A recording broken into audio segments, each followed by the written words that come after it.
from the Commonwealth is ranked in this week's AP poll. It isn't the Virginia Cavaliers. It isn't the Virginia Tech Hokies. It's undefeated Liberty University. Today, Hugh Freeze and the Flames travel down US 460 to Blacksburg to take on Justin Fuente and the Virginia Tech Hokies next. Welcome to ACC Network Football, presented by Geico, along with Mark Hertzlick and Katie George. I'm Chris Cotter. Virginia Tech, led by an explosive dual-threat QB and somewhat of an under-the-radar transfer from Kansas, Mark. The Hokies have been dominant this year running the football.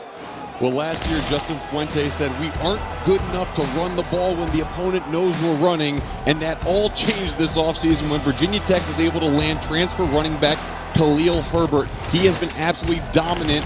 Fourth in the nation in rushing yards per game, first in the nation in rushing yards after contact, and paired him with redshirt junior quarterback Hendon Hooker, who has almost 700 yards on the ground himself. This dynamic duo is leading the way for Virginia Tech offensively. And here you see their rushing numbers, Mark, just sensational in terms of what they've been able to do leading the ACC. Many of their rushing numbers also among the leaders nationally. As for Liberty, the Flames have a dual threat and a transfer all rolled up into one in their QB, Malik Willis. Yeah, Malik Willis came to Liberty after playing previously at Auburn, transferred in, and this redshirt junior is dynamic in the run game as well. He leads the way for the nation's number 6 rush offense in the country, and he's coming off a game where he also threw for 6 touchdowns, added another through the air, and Malik Willis is making absolute waves for this Liberty team, and the Liberty team is riding those waves to an undefeated season so far. Yeah, unbeaten Malik Willis. Here you look at the records he's already set this year, and we're only halfway through, certainly making an impact in Lynchburg. For more on that impact, let's go down to Katie George on the field. Katie? Well, at the start of this week, guys, when Liberty broke into the top 25 for the first time in program history, Hugh Freeze told his team Monday morning, take a picture of the 2-5 next to your name, print it out and save it. He said this is something that you'll want to tell your kids about one day. So definitely this team enjoyed the newfound recognition briefly, and then Freeze said it's time to move on. He asked the group this week, how hungry are you to remain relevant in the national conversations? A question he hopes his team can answer this afternoon against the Hokies. Yeah, there's Hugh Freeze. Certainly the schedule gets a lot tougher. We'll talk more about that throughout the course of the show. Hugh Freeze in his second year in Lynchburg, certainly making waves already with the Flames. And Justin Fuente in his 5th year, and this might be his best coaching performance in all 5 of those years, given the struggles this team has had just fielding a team with all the COVID issues and players that they've had unavailable. It's getting better for them, and they may be peaking just at the right time. Hokies won the toss. They defer to the second half, so they'll kick off. And we'll get a chance to see Malik Willis in this Flames offense here early. An absolutely gorgeous day in Blacksburg. Only 1,000 fans permitted in the stands as John Parker Romo puts toe to leather, and we're underway. Flames will take over after the touchback from their own 25. And as I just mentioned, Mark, we'll get our first look at Malik Willis, the young man who transferred in from Auburn. Yeah, Malik Willis actually verbally committed to Virginia Tech all the way in high school to play defensive back, but he wanted to be a quarterback, so he went to Auburn, didn't work out from an Auburn, came to Liberty, and he has been fantastic so far this year. You look at the numbers that he puts up, they are just, and those 7 touchdowns, that's just last game. This guy is fantastic, and he is leading this Kent Austin-style offense that is very creative. It is run dynamic, but they can pass creatively on the outside as well. Willis to give to Mack. His tailback is a nice gain on first down. Joshua Mack, the senior from Pittsburgh, New York, gets a good chunk on first down. Yeah, and Mack is one of these top running backs for this Liberty offense. And I mentioned Malik Willis leads the way. He has 495 yards on the ground so far, but Joshua Mack not far behind with 376. And it's just a combination of running backs. They got big, they got small, they got fast, they got tough. They really have everything in this Liberty backfield, and expect to see a lot of guys rotating in at running back and a lot of guys rotating in at that wide receiver position as well, because they have such a multiple offense that they can do many different things. Pickup of 8 yards for Mack on first down. Willis again to Mack, and a nice hole first down for the Flames. There you go. You're going to see it over and over and over again. Run the ball first down. Run the ball second down. If it's short, run the ball on third down. And that's really, you're going to see a lot of this on both sides of the ball, and expect to see a shortened game. With all the running, you're going to see limited possessions. So capitalizing on possessions during this first half, first quarter, is going to be so important to establish the lead in this game for either team.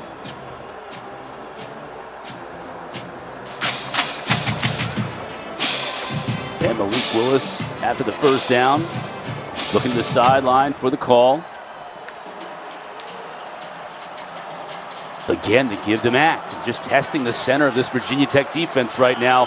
Not a great deal of yardage after Norrell Pollard brings him down from the center of that line. Yeah, and Virginia Tech has been good defensively all year.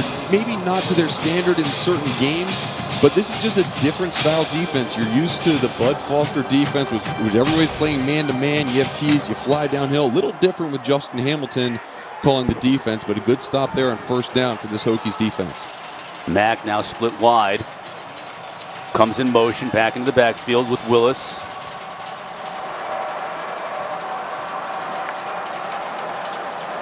The pitch out to Mack. Has to make one man miss, and does. Picks up about 4 yards. It'll bring up third down and short. Yeah, bring up third down and short. Good job by Amari Barno, number 38, coming from that defensive end position and coming from inside out to make that stop. Really good move put on Shamari Connor, but that's a young man who used to play linebacker, and with a bunch of different injuries, including to Emmanuel Belmar, he's playing defensive end and starting, playing very well at that. Peyton Pickett now in the game at tailback. Virginia Tech showing a little bit of pressure here on 3rd and 5.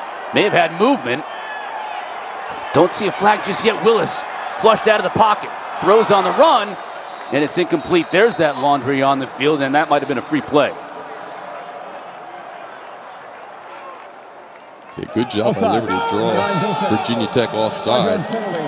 They jumped, and good job by the center, Thomas Sargent. He's kind of the leader or captain of the team at that center position to snap the ball when he saw that, to get the free play. And I mean, it's just a really good job. Sometimes centers don't snap the ball. You see the rest of the line just sitting there because it wasn't on the snap count. You saw the guy jump offside, snap the ball, free play. And Chris, I think something interesting, we've seen Liberty take their time between plays so far in this game. Usually they go fast, but they were concerned about depth issues versus a Virginia Tech team. And so that long time allows for more rest.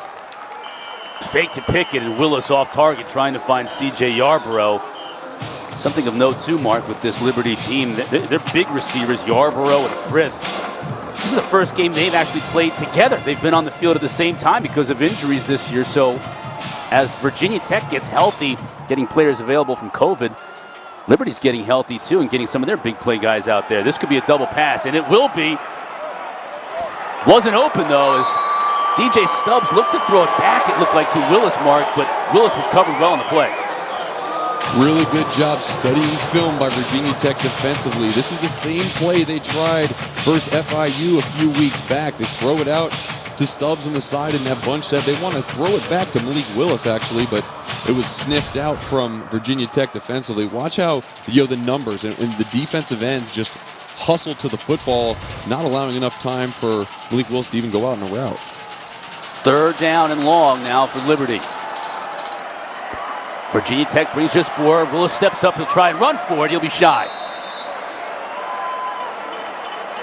Barno came in from his defensive end spot to make the stop, but they'll be shy of the first down. Well, Malik Willis is so good at just this. He drops back a pass and then scrambles. A lot of the rushing yards that he has aren't necessarily on design QB runs. They're more so on scrambles just like that. And you see the play call, too. They told Malik Willis, look, just get as much as you can get because it's 4-down territory for us right now. We understand we're facing a Virginia Tech team that's pretty good. Who knows how many opportunities we're going to have to convert.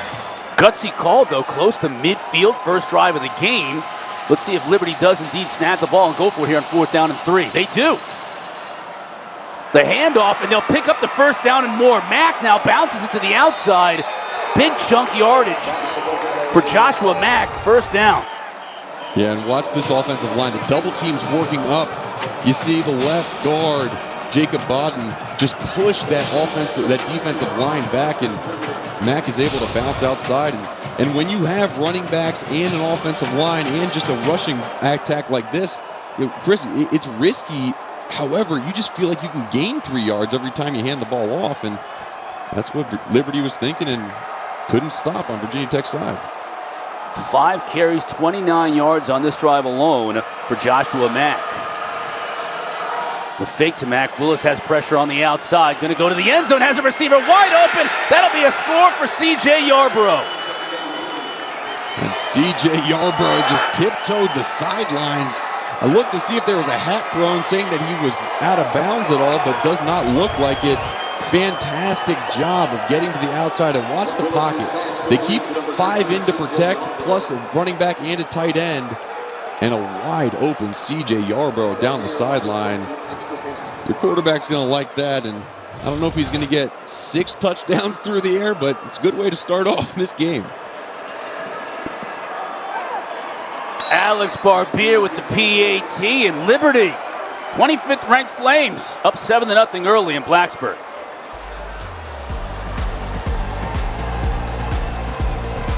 The Liberty Flames take the opening kickoff 75 yards. Willis to Yarbrough for the score, Mark. How did Yarbrough get so wide open here? Well, in the middle of the field, you see 24 Devin Taylor, that post safety. His eyes go to the bottom of the screen. That leaves Breon Murray man-to-man at the top. A good double move by C.J. Yarbrough and just working his way in the back of the end zone. Malik Willis is able to see that it's man-to-man out there. Good call on the routes with the double move and wide open for the touchdown. That's something that Virginia Tech's going to have to fix, or they're going to keep going back to it. Bouncing kick to Herbert, who returns it to the 24. So we saw Willis guiding this team to a touchdown on his first drive. Let's see what Hendon Hooker can do now in his opening drive for the Hokies. Yeah, you saw DJ Stubbs, the wide receiver, going down, making the tackle and kickoff. It's all hands on deck when you're playing ACC opponents for these Liberty Flames. But, Hendon Hooker, I think we talked a lot about Malik Willis and how good he is, but Hendon Hooker has been fantastic. 10 for 10 last week. I've never seen 100% completion for a guy who played the entire game. Oh, yeah, and by the way, 3 rushing touchdowns last week. And it was a real bounce-back week for him and this Virginia Tech offense. That's the receiver, Trey Turner, on the carry. He won't pick up much, if anything, as the Flames string it out, led by Chris Meganson, the cornerback, and make the stop. And let's see how they go. Virginia Tech goes this first offensive drive. A jet sweep to start it off. You got to think that's just trying to soften up the defensive front. And soften up you need, because that defensive front for Liberty is gigantic. These guys are 6'5", 6'6", 325. Just some big bodies up front. Fake to Blackshear. Hooker's going to keep it right into the teeth of that defense and picks up a couple. It'll bring up 3rd down and long for the Hokies on their first drive. Yeah, good job up front by Liberty defensively. Elijah James, the senior out of Chicago, Illinois, got a big push up front, and him with Ralph Russin's couple of huge guys up front. And this is going to bring up 3rd down. And Virginia Tech just has not had 3rd and longs very often because they are so good on 1st and 2nd down. Hooker has time. Now the pocket breaks down. He'll try and get it on his own, and he can't. Nice job of breaking down and making the tackle by Anthony Butler. It'll force a punt from Virginia Tech on their first drive of the game. But let me tell you, this is not an easy thing to do for Anthony Butler. As Hendon Hooker moves, he is quick and agile, and Anthony Butler just takes away the space. You tell a linebacker, take the air away before you make the tackle. He didn't break down or anything, just shot through the legs. That's a huge 3rd down stop for this Liberty Flames team. Oscar Bradburn with the punt. Fair catch made at his own 25. Flames will take over again when we come back, up 7. Let's check a flag on the play before we go to break. That was a 49-yard kick by Oscar Bradburn. Both these teams have outstanding kickers and punters, especially Virginia Tech, both up for postseason awards. So Bradburn with a 49-yard kick there. Let's check the flag. Stuart Mullins is our referee today. Get a chance to hear from him.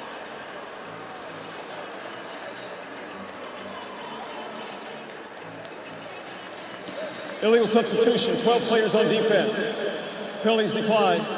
1st down. Coach Fuente taking the big kick and pushing the Flames back to their own 25. That's where they'll take over when we come back.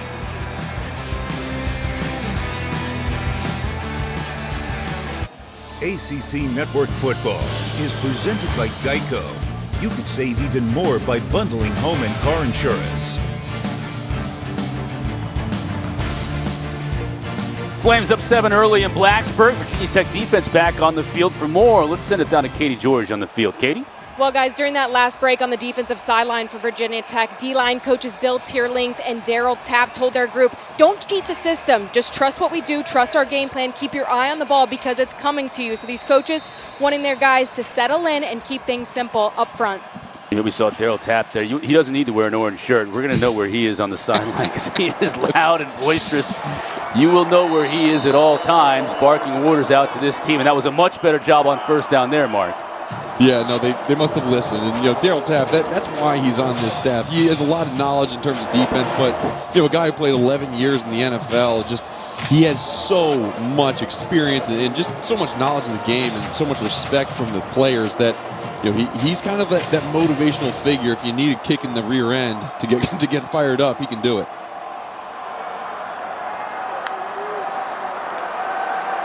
Willis back to pass and has time. Out to the outside. Tried to hit Yarbrough again.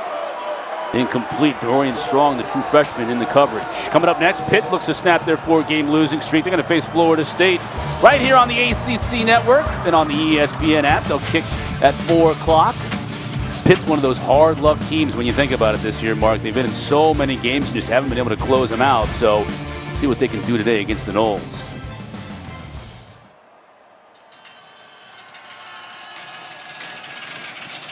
Third down and long for this Flames team after driving down the length of the field in their opening drive for the score. Willis now with pressure, moves the pocket to the outside. Ball is tipped up in the air and incomplete.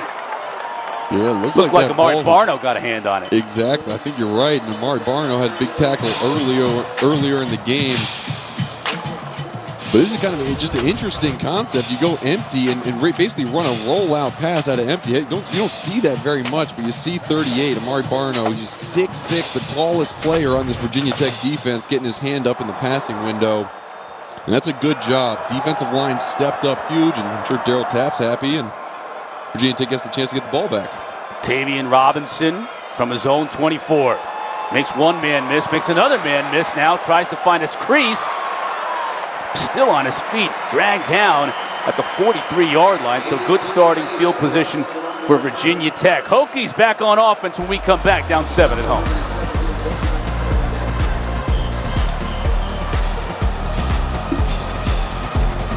Quarter here in Blacksburg. Flames up 7-0 over the Hokies. These two teams separated by about a 2-hour drive. Lynchburg is about 2 hours east of Blacksburg, northeast. Gorgeous day here in the hills of Western Virginia. Maybe two budding rivals here as Liberty now in their second full season of FBS play. Hooker now to give the Blackshear. Tiptoeing his way for about 3 or 4 yards. For more on this Virginia Tech team, Katie George is on the sideline. Katie?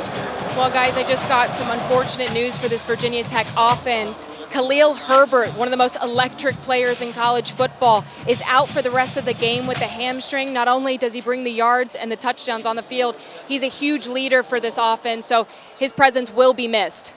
Yeah, that is a big news story right there. Herbert, he returned the opening kick mark, and remember, it wasn't a big play. This could be, and it is, down the middle of the field. Turner with the grab, and it'll be a first down at the 38-yard line for the Hokies. Herbert returned that opening kick mark, and he went off, and he's out for the rest of the game. This is what they'll be missing now the rest of the way. Yeah, I mean, you look at the importance that he has. Those are FBS ranks, not ACC ranks. I mean, he is phenomenal and accounts for so many of the total yards that Virginia Tech has. Real reason why they have 4 wins on this season, and they are going to miss him desperately. Wow, that's a risky play right there. Yeah, try a little trickeration. It definitely blows up, and Herbert, the focus of our Geico spotlight on the day, and for good reason, leading the country in all-purpose yards, and the Hokies will be without him. Now, Ian Blackshear have split time this year, so Blackshear's the transfer from Rutgers. He has gotten a lot of playing time, so he's going to get a lot more playing time today.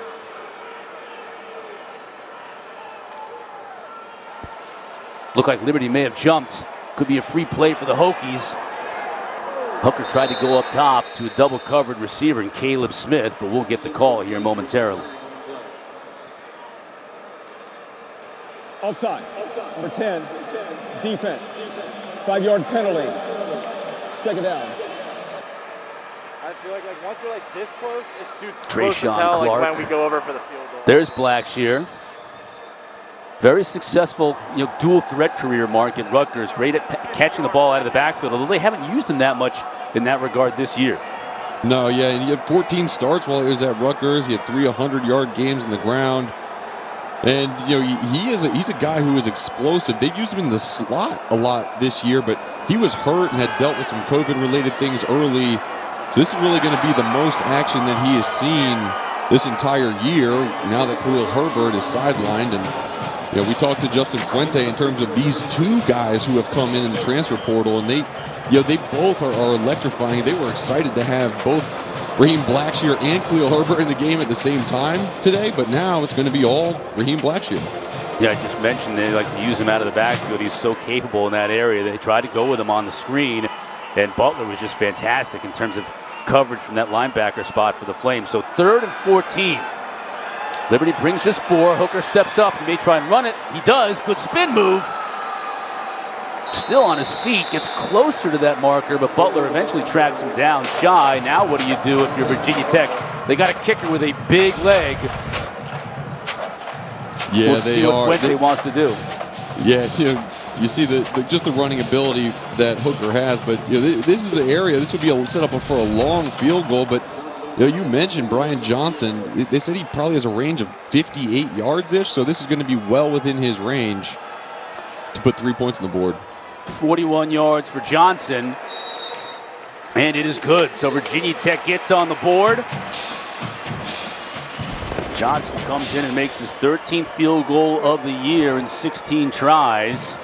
Certainly a candidate for the Luke Rose Award at the end of the year, and he could hit from 55 if need be. Yeah, he could. That's a good drive, though, by Virginia Tech. Obviously, you're on the sidelines. I'm not sure at what point they realized that Khalil Herbert wasn't going to be able to go. But you get in the huddle, you say, okay, look, we can still do this. They stick with our game plan. Hendon Hooker had a fantastic pass over the middle to Trey Turner to get the big yardage. And really, that's kind of what that first drive was. I think that when we talked to Scott Simmons, the defensive coordinator for Liberty, said, look, we know we're not going to be able to stop them all the time, but we got to at least hold them to field goals when they get down close to that red zone. A good job by Liberty defense on that one. It's going to be really interesting, Chris, to see if Virginia Tech changes their game plan at all without Khalil Herbert in the game.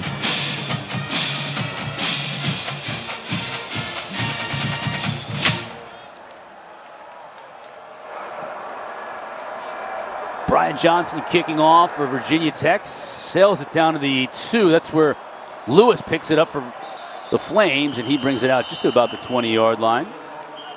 First time we've seen Shedro Lewis. He's kind of their Blackshear, if you will, for Liberty. All-purpose guy, a smaller back, can use him in a lot of different ways. Yeah, so 3 and out last time out for Liberty. Yeah, you were talking about Shedro Lewis. Where's that number 1? We got to watch some of that Virginia Tech film from last week where they played Louisville, and it's funny, you watch Shedro Lewis, he looks just like Tutu Atwell out there. Small, fast, speedy number 1. Good back in his own right. Trying to get it out to Mario Douglas. That's a nice play on first down. Good pickup. This offense, we talked to offensive coordinator Ken Austin during the week, Mark. He spent so much time up in Canada, and he talked about how up there you have to be great on first down because you have one fewer down to work with, and there's a lot of motion up there. And you can kind of see how he works some of that in with this Liberty offense. Yeah, it's really interesting. In Canadian rules football, you have 3 downs to pick up a first down, and the field's also bigger, so you can be creative with your routes. He said, look, I took a lot of those same creative route combinations and just fit them to this size football field, and some of them I had to throw in the trash because they didn't work or didn't look good, but some of them really do work, and I'm excited to see this creativity as this game progresses. Give to Max, swallowed up right at the line of scrimmage. He'll be lucky to get back to the line of scrimmage. Divine Diablo coming up from that free safety spot to bring him down. Divine Diablo has had a fantastic year. And with this defense that Justin Hamilton is running, it's a little bit different than Bud Foster. Bud Foster just loved playing man-to-man. Everybody was man-to-man across the board, and now we got a little bit more zone that trickles in, and Divine Diablo said, look, I really like playing in this zone defense. I feel more free to make plays, and you saw right there, down by the line of scrimmage, he's able to come up and make a big stop to force 3rd and 1. Yeah, wasn't able to pick up the first down, so again, 3rd and 1. Bigger back, that's Pickett, trying to get to the sticks, still churning his feet. Look at that strength. Finally, the whistle is blown. He refused to go down, but I'm not sure he was able to keep those feet churning enough for him to pick up the first down. Yeah, it'll be dependent upon when they decide his forward progress was stopped. It looks like he might have picked up the first down, and just watch. Look, he's going against Jared Hewitt, probably the hardest worker, strongest dude. He was a weightlifting champion in high school. And I have one thing written down on my sheet for Peyton Pickett. It's thick legs. This dude has got massive tree trunks below the belt. It's wow, good job picking up that first down, and look at those bad boys. That's I wish I had legs like that. Could have played more years. He did pick up the first down. Now Willis dropping the snap. He's just going to have to make something happen, and that's his specialty. Makes a lot happen on the broken play. Just a tough fumbled snap, but he picks the ball up with confidence. His eyes are up, and sometimes you just say, look, just fall on the ball. But Jamar Connor over-pursued a little bit, got outside of him, and I mean, you're able to pick up 9 yards when you fumble the ball in the backfield. And that's just the type of talent and athleticism that Malik Willis has. You see his numbers there on the season. He's just went over 500 yards rushing on the year. It's pretty good. Responsible for 15 touchdowns already this season for Willis. That's Pickett. Nice tackle on the outside. Rayshard Ashby, you would expect that out of Ashby, but still a good run by Pickett. Yeah, if you want someone to tackle a big ball carrier, cue up number 23, Rayshard Ashby. I mean, they call him Rook, but this guy, Justin Fuente said, he's probably the best bad body football player he's ever seen. He's not necessarily the guy who's going to scare you coming off the truck, but he is physical, he is dynamic, and just for the past 4 years, he has led the way for this Virginia Tech defense. Just a really, really good, solid player. Inside the final minute of this first quarter, Liberty has had a lot of success on first down. Coming into this play, Mark, 8.3 yards they average on first down. Not so much on that play, but to our point earlier and what Ken Austin wanted to do, you can't get behind the chains here with this going against this aggressive Virginia Tech defense. Yeah, no, you can't. And I like what they're doing, though, offensively. They're sprinkling in some outside plays. It seems to me like they're going east and west, meaning sideline to sideline on the first couple plays, then hitting up the middle. And it softens the defense up a little bit, makes them run and gets the D-line tired. Hokies coming with 5. Willis flushed. On the run. He turns the corner and has room to run inside Virginia Tech territory. That's not easy to do. I mean, the old Virginia Tech defense knows you're rolling out to your right. They've got guys in position, and I mean, he just bobbed and weaved around the edge and made it third manageable. That third manageable will have to wait. End of the first quarter, successful sojourn into Blacksburg for Liberty, up 4 when we come back. Welcome back to ACC Network Football, presented by Geico. Chris Cotter, Mark Hertzler, Katie George in Blacksburg. Big story of the day was the fact that the superstar tailback for the Hokies, Khalil Herbert, injured his hamstring on the opening kickoff. Hasn't seen any action since. We don't expect him back for the rest of the game, which means that Raheem Blackshear now is going to have much more on his plate. But this defense has enough on their plate as it is. 3rd and 2 for the Flames, and it looks like they'll pick it up behind Joshua Mack. Another first down. Big loss, though, Mark, without Herbert for Virginia Tech the rest of the way. Yeah, it is. And I think the interesting part for me is that he's still helmet on, shoes tied up. I mean, he looks like he's ready to go back in the game, but we've been told that he's out for the rest of the game. And Hopefully it means it's not too bad of an injury in terms of a hamstring pull or just a strain, so he'll be back next week. It means so much to that offense. Willis going up top, defended nicely by Dorian Strong. This true freshman cornerback, everybody talked about him during the week, Mark, and he showed up on that play. First of all, awesome collegiate football name, Dorian Strong. When Strong's on your back, you play like this. Really good job locating the football, but when we talked to Divine Diablo today, he said, look, he is probably my favorite of the freshmen. He comes to work. He's hardworking. He also said that he can dish a little bit, too. He called Divine Diablo old head because he didn't know the words to some new hip song that he was singing on the sideline. It isn't like Diablo's our age. You would think he'd be able to, whatever song that Strong was singing, you would think Diablo would know the words to the song. He did not, so an old head, we get called that every day, but it's not so often that a senior in college like Divine Diablo would get called the old head, but that's his role now in this secondary. It's all relative, and it's actually, it's funny. Divine Diablo he kind of embraces it. He said, Reggie Floyd was the guy last year. I mean, he was the guy, and I had some leadership qualities in me too, but I didn't really want to compete with Reggie Floyd in terms of his leadership and people looking up to him. Now Reggie Floyd's gone. This is my team. I'm a fifth-year senior, and he has been voted captain and a huge leader of this team. Big third down here for this defense to get off the field. Flames looking to extend this drive. Willis to give. Trouble in the backfield. That's Shedro. But I don't think Lewis was able to get that first down. Rayshard Ashby was able to come up from that linebacker spot and put the stop on it. Rayshard Ashby, so look at him inside, using his hands, getting off the block by the center. Or I think it was Brandon Shuttler, but great job of just finding the ball. Anytime you have linebackers walked up in the line of scrimmage, that outside zone play can hurt you. But now at 4th and 3, we've seen Liberty already convert on 1 4th down. Let's see if they hand the ball off again on this try. 10 on the play clock. Willis looking over to the sideline. 4th down and 3. Virginia Tech showing pressure. Now they come out. Willis flushed out. He's in a little bit of trouble here. Now downfield as a receiver. Did he get a foot in bounds? Let's check the official. He says he did. Wow, what a throw and catch. That's Kevin Shaw on the reception. But Chamari Connor came off the edge, just missed the sack. But look at that ball. Does he get his feet in bounds? The referee is right there. That is perfectly placed. Look where Shaw is when he throws this ball. Unbelievable. And the fact that Breon Murray, or I think it's Amari Chapman, wasn't back there. You can't let a guy get behind you.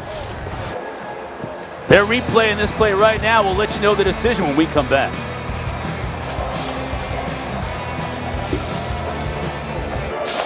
Call was confirmed on the field. It was a catch by Kevin Shaw, so the Flames now set up 1st and goal from the 3. Willis with Pickett in the backfield. Drops the snap, now picks it up. Just has a nose for that end zone, but can't get there this time around. Did get a yard out of it, though, Barno with the stop. Here's that 35-yard completion, Mark. Yeah, and this is a scramble drill. As you roll out, this right now it turns into a scramble drill, and the wide receiver is told, look, find the front corner of the end zone. That's exactly where that ball was placed. Perfect placement by Malik Willis. Right dropped it in there to his wide receiver, Kevin Shaw. And I mean, that is an NFL-level play, and we got an injury on the field. Let's check on that when we come back.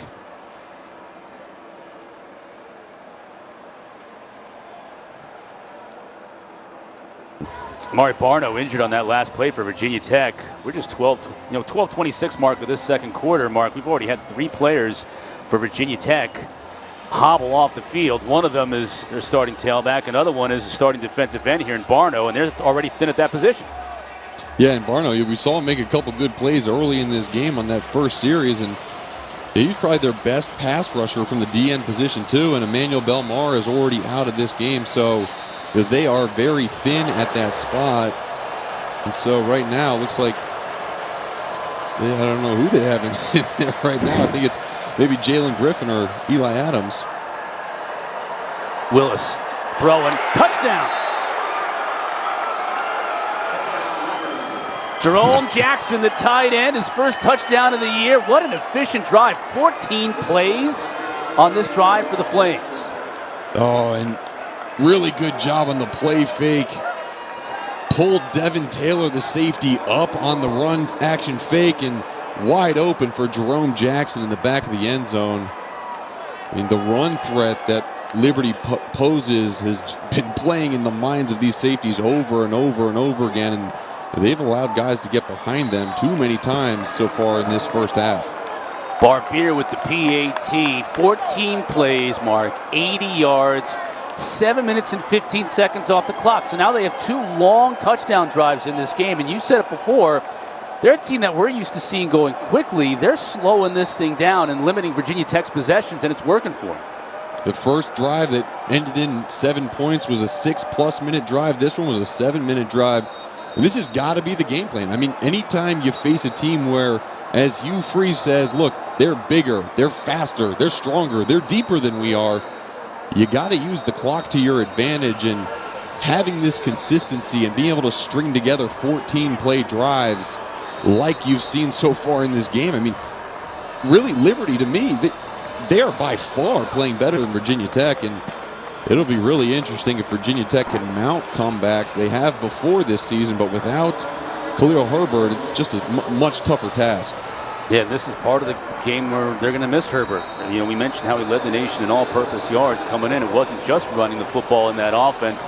He returned kicks, he returned punts, injured on the opening kickoff. So now Raheem Blackshear, whose role is just going to be so much more in this game, back to return it, but this is out of bounds badly, and so it'll be good field position to start this drive for Virginia Tech. Let's take a look at our New York Life drive recap.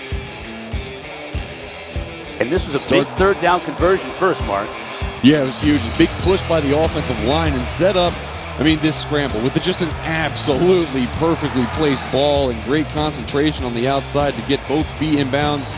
And then the touchdown pass to the big tight end in the back of the end zone. I mean, that drive incorporated run, pass, roll out, screens, pretty much every type of play you can imagine. Really well called by that offensive coordinator, Kent Austin. The fake to Holston. Hooker with the pump fake. Pocket collapses, stays on his feet. Nice job to find his backup. Out on the outside.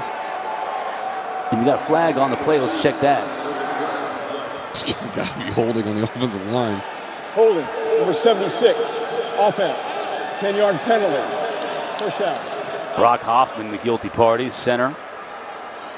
Brock Hoffman's probably one of their best offensive linemen, but he just got pushed back on that last play right into the quarterback. Holding was all he could do to not give up a sack.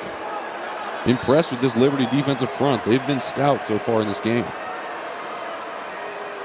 First down and 20 after the holding call. I mentioned Jalen Holston now in the backfield. The fake to him. Hooker looks to carry it.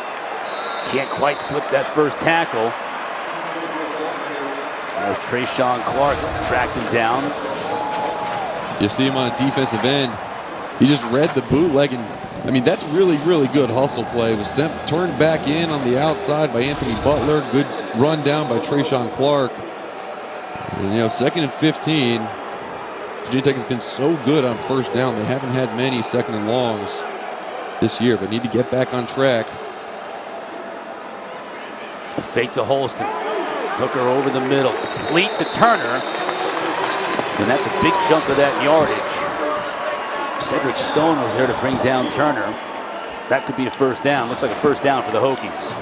Yeah, it is. And this is a little beeline play. The Philadelphia Eagles made this play famous in probably 2013, 14, where you just ride the ball in a little bit and just throw it right over the linebacker's head. Good execution. They've had 2 big completions on that same play in this first half. Good fake to Holston. Hooker has all kinds of room here inside the 40, inside the 30, making men miss all the way down to the 21. And a late flag to boot. 15. Great run by Hendon Hooker, and I think it's important to get him going with the run game early. You see the read option. It's a true read option. Good job of pulling the ball. And After the play was over, Hendon Hooker, personal foul, late hit out of bounds. you hear the personal foul call. He's not a guy, not really quick feet, but you see him use the juke moves. That works okay, but that's. I don't know about that call there, Mark. I don't either. They called 32 on that call? Yeah, I don't know how you can avoid that. However, he began the tackle with him inbounds, and he didn't drive him to the turf. Either way, it's a half the distance, so Virginia Tech in good shape here. 1st and 10 from the 11-yard line of the Flames. Looked like maybe a busted play. Can Hooker make something out of it? Picks up a couple. Yeah, miscommunication. Jalen Holston went the wrong way on the handoff. Yeah, he goes to Hooker's left, and Hooker hands the ball off to the right, and it's just little timing things like that. Just a little thing like being on the wrong side of the quarterback. It doesn't allow any running back or linebackers to bite on the play fake.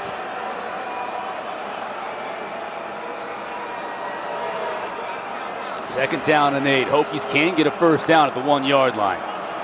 Fake to Turner. Hooker just doing it all himself on this drive inside the 5.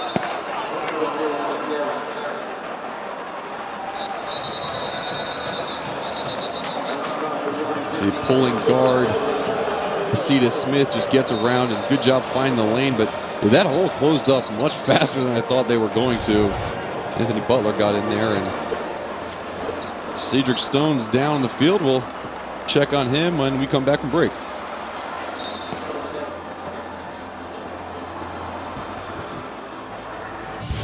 The ACC Field Hockey Championship is tomorrow at noon Eastern. Look at these two heavyweights, Carolina and Louisville, very familiar with each other. They're going to battle for the trophy right here on the ACC Network and on the ESPN app tomorrow at noon when we begin our Sunday best. Hooker's been his best on this drive, responsible for every Hokie yard, and he's going to try and add some more. And he won't get there. He may even lose a yard. Pursuit on 3rd down by Kid Glass, and the rest of the Flames bring him down. Yeah, watch Darrell Johnson just absolutely mush back the tight end. He was able to get in his way, and fantastic job breaking him down. And right now, Hendon Hooker staying on the field. Last week, they got in this situation a few times, and a lot of it was bring Trey Turner in a motion, fake the handoff, and let Hendon Hooker do it on the ground. See if they think something similar in this game, or if they just try to draw off sides. Can't get a first down on the 1 mark, so it is not in goal to go. Hooker's going to look to throw. Has a tight end and a score. Nick Gallo's first touchdown of the year. We got a tight end for the Flames getting his first touchdown of the year, and Gallo now answers for the Hokies with his first score. Yeah, Nick Gallo, fantastic player in his own right. He's only a true sophomore. Plays behind James Mitchell a lot of times, but anytime that you're down near the goal line, those tight ends are big threats, and Nick Gallo capitalizes on that long drive, and so important for Virginia Tech to come away with a touchdown on that drive. Keep the momentum on their side. Johnson with the PAT, and it is now 14-10. Liberty on top.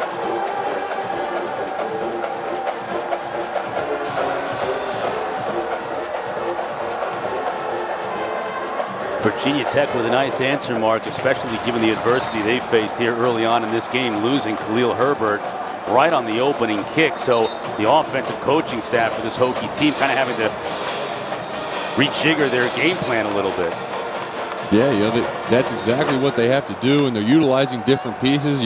Nick Gallo, not a guy who usually catches touchdown passes or he's even targeted from the 3-yard line, because usually it's just, look, let's hand the ball to number 21 and he'll probably score. So it's a little bit changes this game plan by Brad Cornelison, and it works. Very good drive by Virginia Tech.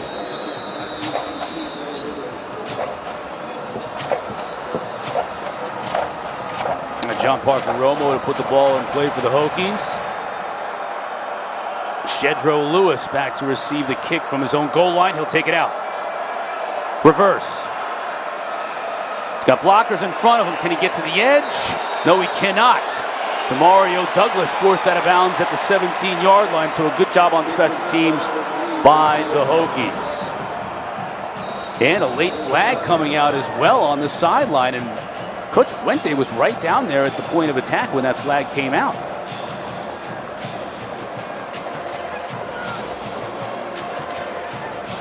Let's hear from Stuart Mullins on the call. Well after the play had ended. And Fuente is hot. Sweating. Oh, he's... Ooh. Yeah, I don't think that mask is covering up what he's saying when you're down that close. No, not at all. I mean, he has such good intensity. His players vibe off that, and he can be upset about a call all he wants. You know, it's kind of part of the game, but when you see your coach caring that much, and it motivates you. It definitely does. Gets you fired up to go play some football. And with the extended sideline during this season, he can get all the way down there in the official's face. There is no foul in the bench area after the play. First down. The officials discuss things, and I guess they agreed with Coach Fuente. Katie George has more on this Liberty offense now it's taken the field. Katie? Well, an interesting note as Malik Willis comes back out here on the field. He was once verbally committed to Virginia Tech. He attended a camp here back in high school. Justin Fuente saw a kid who could play 3 or 4 positions, quarterback, receiver, DB. He was just that gifted, but Willis said it was in his heart to play QB, so when Auburn offered him a spot in the quarterback room, he decided to stay close to home, and when things didn't go as planned there, well, he made a change, and I think we can all agree it's working out for him thus far.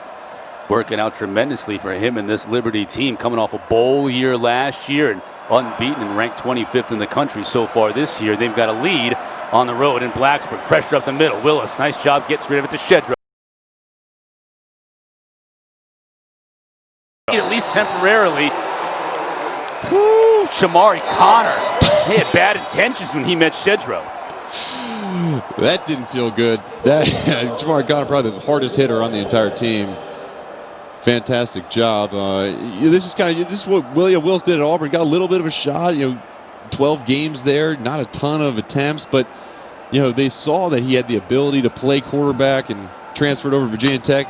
Transferred to Liberty, got his shot there, and right now we have another player down on the field. It's Rayshard Ashby. Check on his injury. Lots of injuries when we come back. Second down and 5 as the Flames scrimmage from their own 23-yard line. We'll get you an update on Rayshard Ashby in a little bit. They were attending to his right knee on the sideline. So many players already kind of banged up here for both teams, but especially for Virginia Tech early in the going here as we're just midway. There's Ashby trying to walk it off. I guess he still has his helmet in hand, Mark, so that's a good sign for him.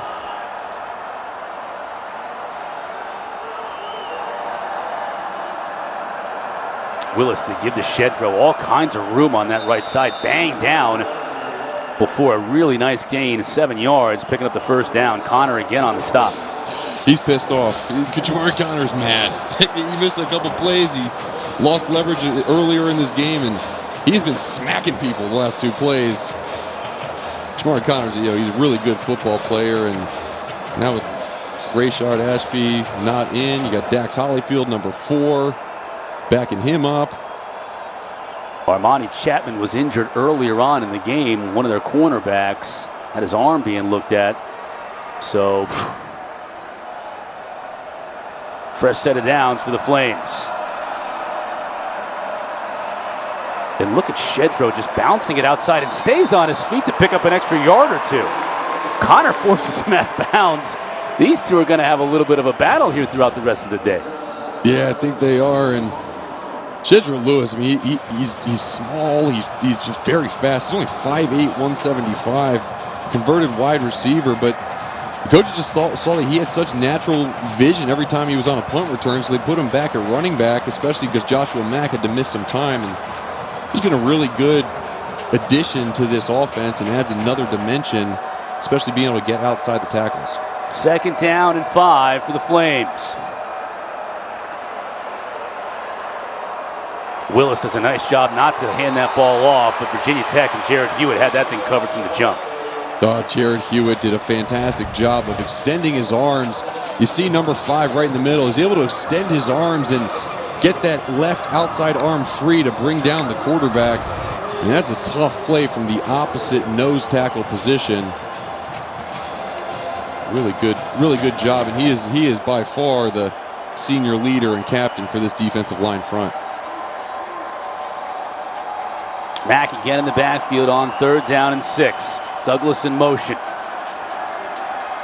Hokies now bring it to late blitz, and they get to Willis. Ball down. Fumble on the play, and it looked like the Hokies were able to pick it up. They were. Jalen Griffin, who now is getting playing time, Mark, because of Amari Barno's injury with the big fumble recovery. Jalen Griffin, I mean, what a way to start off your game as he comes in. Just a great job of finding the ball, but you see the first contact. Norrell Pollard, I mean, he's a guy, he worked on his pass rush moves this offseason. He trained with Tyler Davis, the outstanding defensive lineman from Clemson this offseason, and it's plays just like that, being able to beat a guy one-on-one provides such a spark for this Virginia Tech team just when they needed it the most. Great field position from the Liberty 30-yard line to start this drive. Hooker fakes the reverse. He's got a blocker in front of him. Cuts it inside the 20. Still on his feet down to the 17. First down. I like the play call from Brad Cornelison. You get a big turnover, you fake a reverse, but keep the ball in your most dynamic player's hands. Good gain on that first down, and if you can continue to execute like that on first down with the ball in Hendon Hooker's hands, there's not going to be a lot more handoffs going on the rest of this game.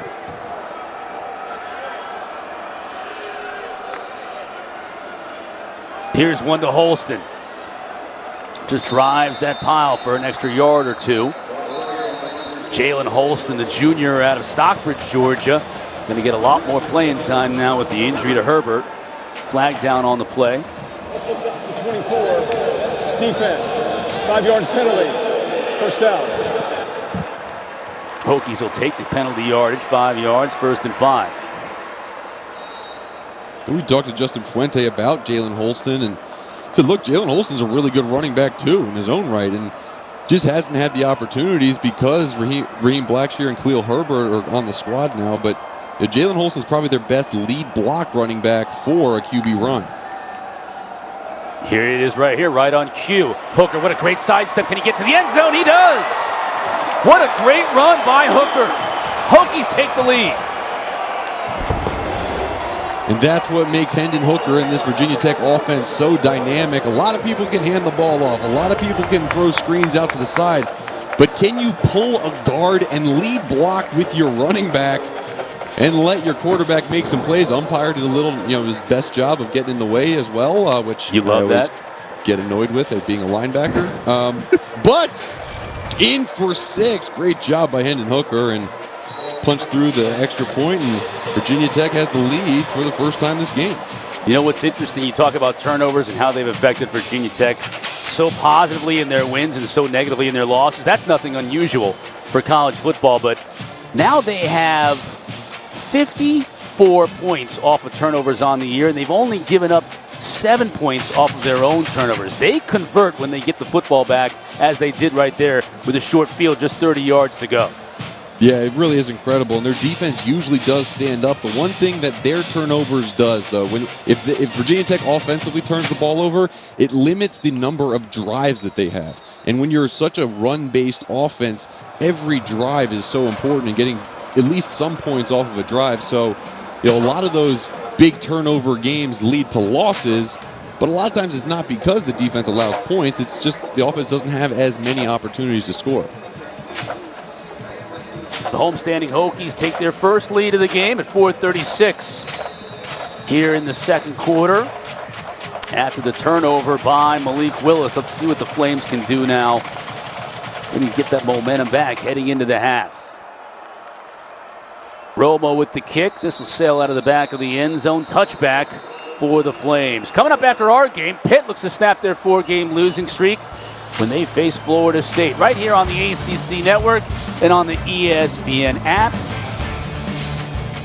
Two teams in the middle of that ACC looking to established themselves in the upper half, especially Pitt, having lost 4 in a row. And we've done a couple of those games, Mark. Just tough luck for the Pitt Panthers. They've had injury issues, and they've had their share of COVID issues. Just been close so often, just haven't been able to finish the thing off in the fourth quarter. Let's see what they can do today against the Noles. Let's see what the Flames can do here after the turnover led to Virginia Tech points. It's got delayed Whistles game. blow this one dead, yeah.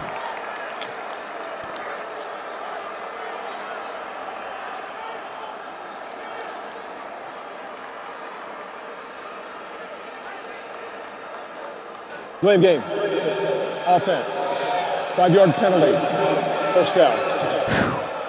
That is tough for an offense coming off a kick, isn't it, Mark? Yeah, I mean, it's inexcusable when you come off of a break, right? You get a kickoff, you got to get everybody on the field, get everything together, communicate on the sidelines. See how Liberty responds, 'cause as you said, after a turnover on their last drive. Willis rolling to the right. Has a receiver wide open. Can't make the catch. Boy, it looked like Noah Frith may have lost that in the sun. How was he that wide open behind the defense? I have no idea how he gets that wide open, but part of the reason, I think, is that Virginia Tech is incorporating some zone coverage, and it looks like there's just miscommunication between Dorian Strong and Chamari Connor as to who is supposed to be deep, but either way, Noah Frith glitched a little bit when the sun got in his eyes. And that 12th defender, the sun, on that play. Yeah. Second down and 15, a missed opportunity for the Flames. Now Mack in motion. Pressure up the middle. Willis avoids it. Will he get a big gainer out of it? He will. Still on his feet inside the 4, outside the 40, down to the 43. These two quarterbacks can run the football. 24 yards from Malik Willis. I mean, just absolutely left free. That's Amari Barno. Good to see him back after he was helped off the field earlier. But, I mean, he had a clear shot. And Malik Willis just out-athleticized him. That's not a word, but it was now. And there's a flag on that play. We're going to add 15 yards. Dorian Strong, the true freshman we talked about so glowingly earlier. Unnecessary roughness. Number 44, defense. 15-yard penalty. First down. Mistake here, Mark. Yeah, I guess. I don't know. I mean, it depends upon when the whistle blew, but the guy's not down. You got to bring him down. I mean, maybe it's just my defender coming out inside me, but you know, unless the whistle was blown way in advance, you got to tackle a guy. But they called it, so 15 extra yards. On top of the 7-yard completion, Flames now back in business. Mack rolls off the defender, picks up about 3 yards. Tisdale on the stop for Virginia Tech. Good to see Alan Tisdale, he's been battling injuries himself. Number 34 back in the action here for the Hokies. Yeah, you know, Alan Tisdale, he's been playing in front of Dax Hollifield so far this year. He has just a little more speed. And you know, last year they said, look, this guy is really 1 year away from being dynamic and outstanding. And he's on the field now because he has gained that confidence in that 1 year and maturity in this defense. Second down and 7. Hokies bring pressure. Willis hits his receiver on the outside. That's going to be shy of the yard marker to gain by about 3 yards, so it'll bring up third down and short. C.J. Daniels, a true freshman there on the receiving end. Yes, true freshman versus true freshman on the outside. Quickly, that's going to be a first down. DJ Stubbs with the easy pitch and catch. Good recognition by Willis finding the open receiver. Fantastic recognition. They went fast, got to the line of scrimmage quickly, and Virginia Tech hadn't covered down the wide receivers. I mean, there are 2 of our wide receivers out there, but only 1 defender. They ran off Dorian Strong. It was just a wide open pass and catch for Malik Willis. Just good to see Kent Austin sprinkle in some of that tempo, and we talk about, you know, how they're going to respond after Malik Willis turned the ball over. I mean, this has been a really impressive response on this offensive drive.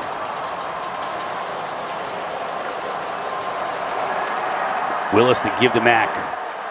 Almost broke free. Almost was able to get past Deshaun Crawford, but Deshaun Crawford is a big old individual, so that ain't easy. Yeah, they love having Joshua Mack back. He missed a couple games earlier in the season, but he's a good addition to that backfield. Oh, great back shoulder goodness. throw and a completion to Daniels again. 1st and goal for the Flames. So this is probably the hardest route in the history of routes to cover defensively.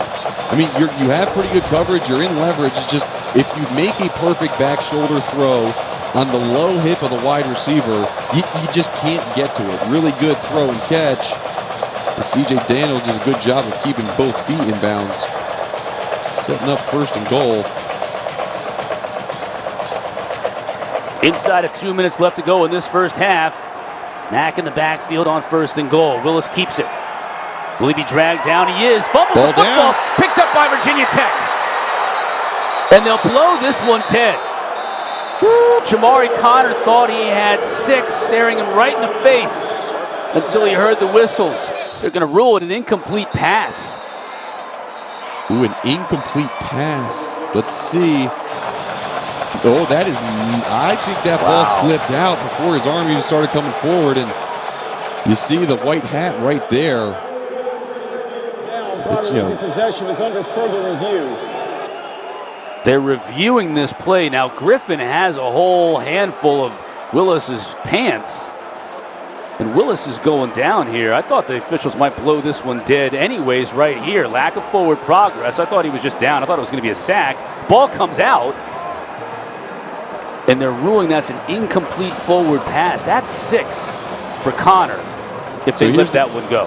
And so here's the thing. Okay, if they rule that this is an actual fumble and there is an immediate recovery, clear recovery by the opposing team, then that would be Virginia Tech ball. However, you don't get the touchdown that could have possibly happened if Jamari Connor had the free run to the end zone. Can't assume that Joshua Mack or somebody wouldn't have tracked him down, but either way, Mark, it certainly would have been an opportunity to put more points on the board. And usually, what we've seen is the officials are usually slow on the whistle with plays like that, so you can kind of see how the play turns out, and then you go back and review whether it was a forward pass or not. But take another look and see if any body part is down, which will result in, obviously not a fumble, but does not look like anything is down. The ball is out of his hands, and it doesn't look like the arm was coming forward. Hugh Freeze having a word with the linesman. There's our referee, Stuart Mullins, talking to Tom Zamorsky, our replay official. This is a big review right here for a number of reasons. And interestingly enough, our stats guy is saying that it's officially ruled as a sack for now, meaning that they think a body part was down. I think we could see, Mark, from replay that it didn't look like any of his butt, his elbows, certainly not his knees. I didn't see anything on the ground before that ball came out. No, and interestingly, from the camera angles that we saw, I also didn't officially see the ball come out of his hands. Like I never saw that actual moment, but it never looked like. After further review, it was forward pass. The runner, lost possession of the ball prior to being down. The ball was recovered by Virginia Tech in the immediate continuing action at the 9-yard line. It will be their ball at that spot. 1st and 10. The clock should be set to 1 minute 46 seconds. 1:46, and we'll start on the snap. So another costly turnover by this Flames team, and specifically Malik Willis. Now, there's 2 fumbles. Yeah, he's trying to make something happen, and he's right in the grasp of Jalen Griffin, the guy who recovered the last fumble. And, we talked about it. Okay, yeah, great. It's Virginia Tech ball at the 9-yard line. However, what Justin Fuente is going to be upset about is the fact that don't blow the whistle at that moment if you're not sure. Let the play out, and could have been a much different field position with 1:46 left in this first half for Virginia Tech. They do keep the Flames from putting more points on the board and maintain their 3-point lead. Now Hooker. Oh, it takes a hard hit from the linebacker, Butler. He's talking too. He just came with that elbow and shoulder right into Hooker just before he was down, but a nice pickup on 1st down. Clock winding, Virginia Tech 2 timeouts. Tried to hit Robinson on that slant, just a little behind him. And just like that, it's third down. I mean, if you don't convert here on 3rd and 2, which is really Virginia Tech's bread and butter, but if you don't convert here, then now it's good field position if you have to punt it away for Liberty to try to score before the half. 3rd and short. You think Hooker keeps it on this one? I'm just throwing it out there. Yes, I think so. And he picks up a big gain. Out to the 30. It's like when you're playing rock, paper, scissors, shoot, Chris, and someone already throws the paper and you like come out with scissors a second later. Yeah, well, they threw some scissors there and it worked. Plenty of time to throw at an open receiver. That's Robinson. He'll get it out beyond the 45-yard line. So now with just over a minute left to play, clock temporarily stopping because of the first down, Hokies got a little something going here. They are, and they're finding the soft spot in the zones, and Hendon Hooker is hitting his wide receivers, doing it through the air. And very similar play. This time hits the tight end Gallo. Got a touchdown earlier in the day. This will be another first down, but Fuente wants to use one of those 2 timeouts, talk things over now that he has it in Flames territory. Yeah, it's just a really good job of understanding the defense that Liberty is playing. They're playing a mix of cover 3 and cover 2 zone, and that soft spot right on the hash or right outside the hash is open. And, I mean, you see the accuracy that Hendon Hooker has. Only threw the ball 10 times last game and only 6 times thrown this game. But you see right there, just once that flat defender moves outside, that's when the ball needs to be thrown. It is thrown that way, and they're moving the ball down the field through the air, which is not the normal Virginia Tech team we see. However, if this works, you could see more of it in the second half. Hooker 5 of 7, 68 yards rather passing, and 101 yards on 12 carries on the ground. He has been this Virginia Tech offense with Khalil Herbert sidelined. They're leaning on him, and he's pulling them through here.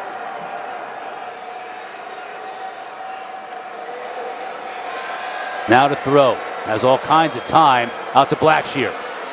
Makes a man miss, then gets out of bounds after a solid pickup on first down. Liberty changed up their defense. They went man-to-man, and good job by Hendon Hooker. Understanding that it's man-to-man. I have speed advantage with Raheem Blackshear getting out to the flat. Hit him with the pass, made a man miss, and you are about probably 7-8 yards away from being in field goal range. Yeah, Brian Johnson was hitting him from 52, 55. His career long is 55. Very little wind today in Blacksburg, so we won't have that to deal with.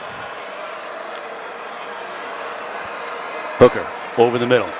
Gallo again. Short pickup on first down. Javon Scruggs was there to make the stop from the safety position.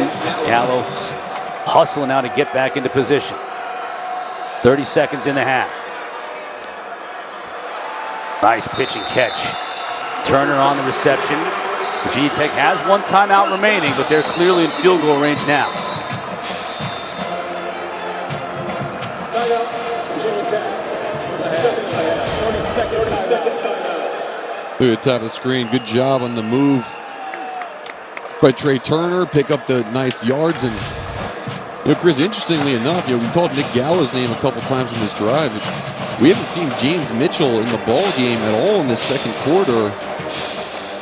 We'll have to keep an eye on that. He's their leading receiver, and there's a possibility he could be injured as well. We just haven't seen him. So far right now without Khalil Herbert, James Mitchell, I mean, that doesn't look like he's getting ready to go in anytime soon. James Mitchell out, their leading receiver, their leading rusher, their top linebacker, and Rayshard Ashby, and really it's all on Hendon Hooker's shoulders right now.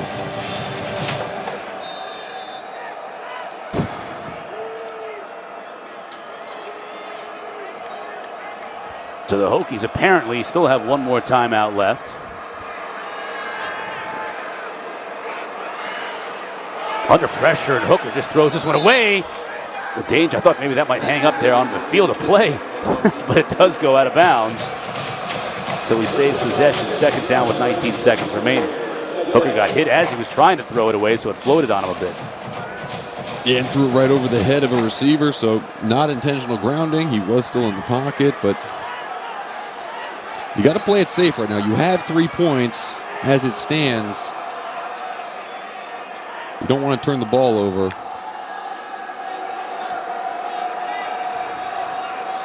Showing man-to-man Liberty as a defensively. Now they back off in zone. They bring just 4. Hooker, receiver goes up to get it. And a fantastic job of coming down in bounds by Evan Fairs. He's a transfer from Kansas. That's his first catch of the year, Mark. It's a good catch, too. Yeah, Evan Fairs, he was 6'3", 208. He's a grad student transfer. And he needed all of that 6'3" to get up. That ball was thrown right over top of the flat defender. Good job coming down with it, and they'll review to see if he got both feet in bounds.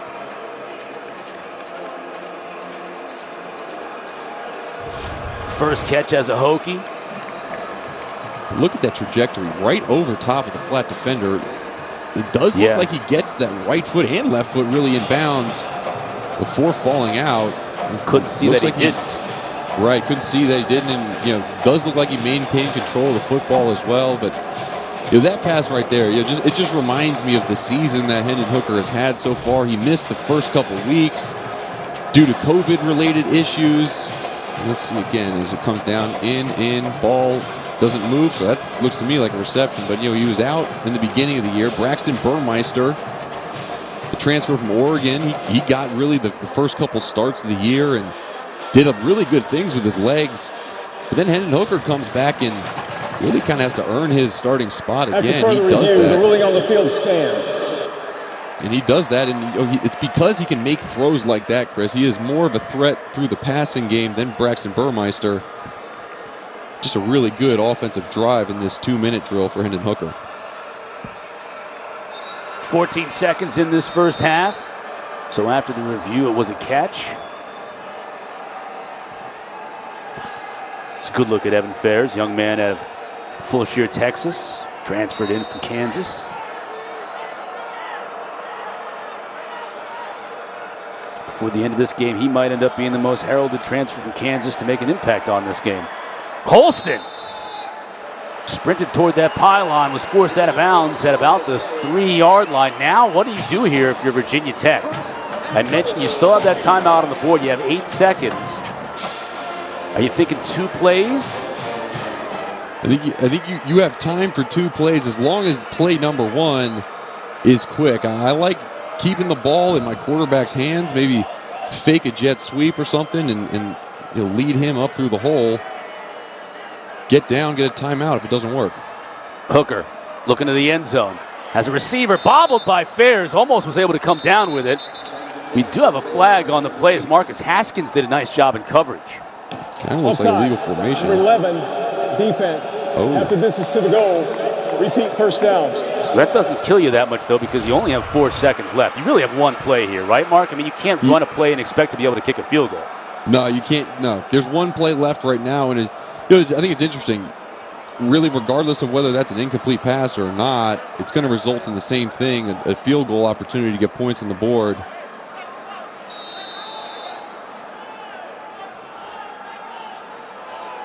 A good job Brian by Johnson Scott Simmons. But this Liberty defense hold him to a field goal. Sorry, Chris. Yeah, it's all right. 19 yards for Johnson. He puts it through to end the first half. Virginia Tech making the most out of 2 Liberty turnovers in this first half, and really that's the difference in the game. As we have a little bit of a break before we go to the half. Both coaches want an explanation, as do we. We'll get one here shortly. Please put 1 second on the game clock. 1 second? No, that's not something you see very often. Usually with 4 seconds left, the officials just let that last second tick off. They're putting that back on. Yeah, well, very detail-oriented after blowing the whistle to stop that run back on the fumble.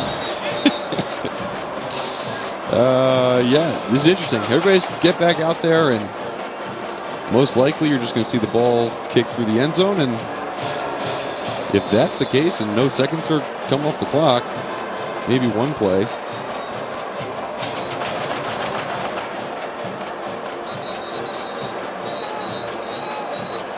see right there, a little cheat sheet. Special teams coordinators are known for having little cheat sheets for guys get on there, maybe haven't been used to playing kickoff return. It basically is a do that sheet. You look at it, you say, do that thing right there. You do it, hopefully it works. And hopefully nobody gets hurt on this kickoff, as we saw in the opening kickoff.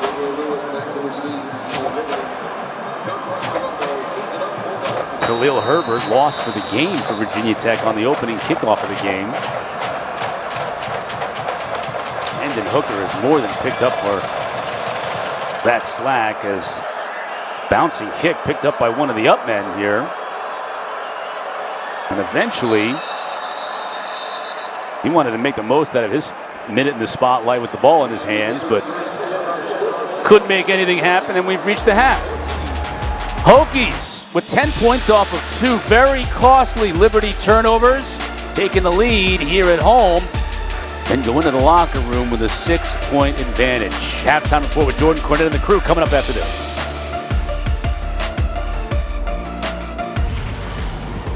You're watching ACC Network Football presented by Geico. Chris Cotter, Mark Hertzlich, Katie George in Blacksburg. Hokies fell early, Mark, but then they came back in this one, but they fell down early because of Malik Willis. Yeah, Malik Willis started off the game really hot. This long ball on the outside to his big wide receiver, C.J. Yarborough, set up the touchdown, and then another good touchdown pass to his big tight end in the back. But then it slowed down a little bit for Willis. 2 fumbles on the next 2 drives led to 2 touchdowns by that man, Hendon Hooker. And Hendon Hooker, his first half has been absolutely dominant. Virginia Tech has 208 total yards in the first half. 201 of those are from Hendon Hooker. 100 yards passing, 101 on the ground. And Virginia Tech is up 6 at halftime. Zaxby's first half stats, to Mark's point, was really all about Hendon Hooker putting his team on his back because Khalil Herbert was injured in the opening kickoff. So Hooker had to do the damage, and he did. Virginia Tech better in the red zone, and they took care of the football. Those 2 turnovers costly, as the Hokies were able to score 10 points off those turnovers, and they'll get the ball here to start the second half. Let's go down to Katie George. Katie? Well, Chris, that was Hugh Freeze's exact point. He was pleased with everything he saw in the first half except those 2 turnovers. He said if you eliminate the 2 mistakes, we'd be looking at a different score here. He thought they did a beautiful job controlling the clock and time of possession. He says as much as Malik Willis is my guy and I love everything that he does on the field, he has to have better awareness with the ball when he's in the red zone. That resulted in a play that ended in 3 points for the Hokies going into half.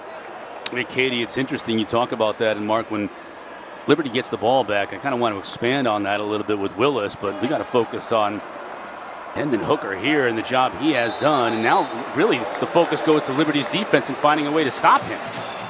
Yeah, it is. And really, if I'm Liberty defensively and I'm Scott Simmons, the defensive coordinator, I'm looking at just the pieces that they have left. Khalil Herbert's not in the game.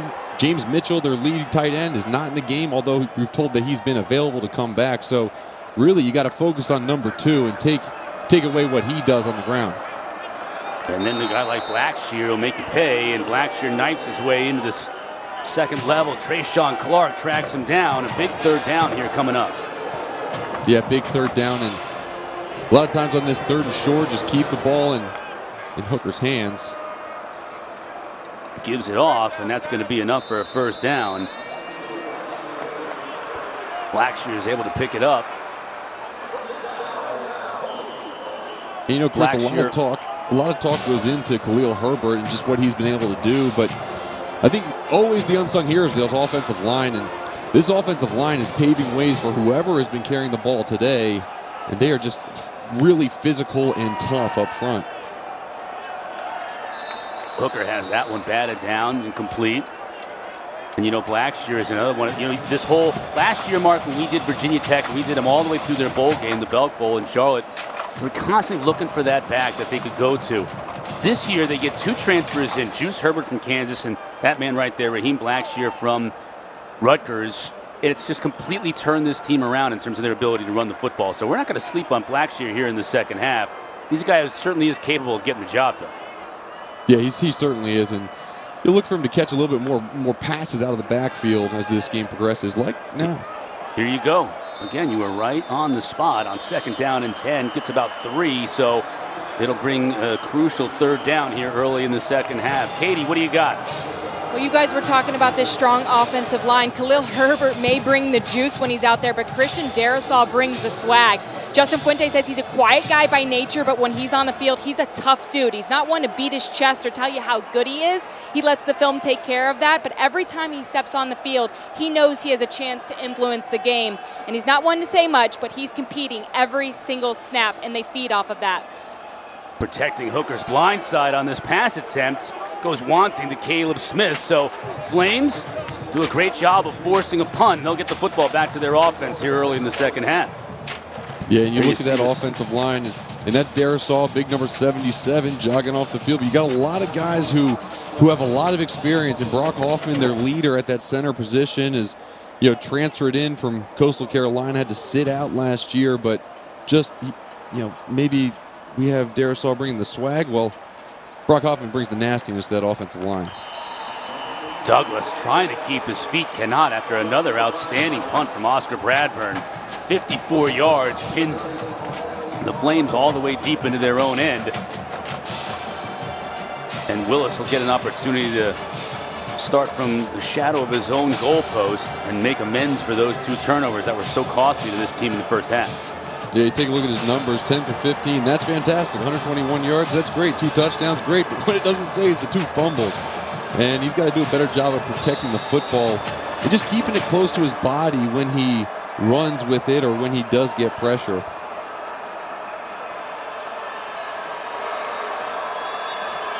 Willis from his own 5. The give is to Mack. Has room. He'll bring it out to the 15. That's a first down.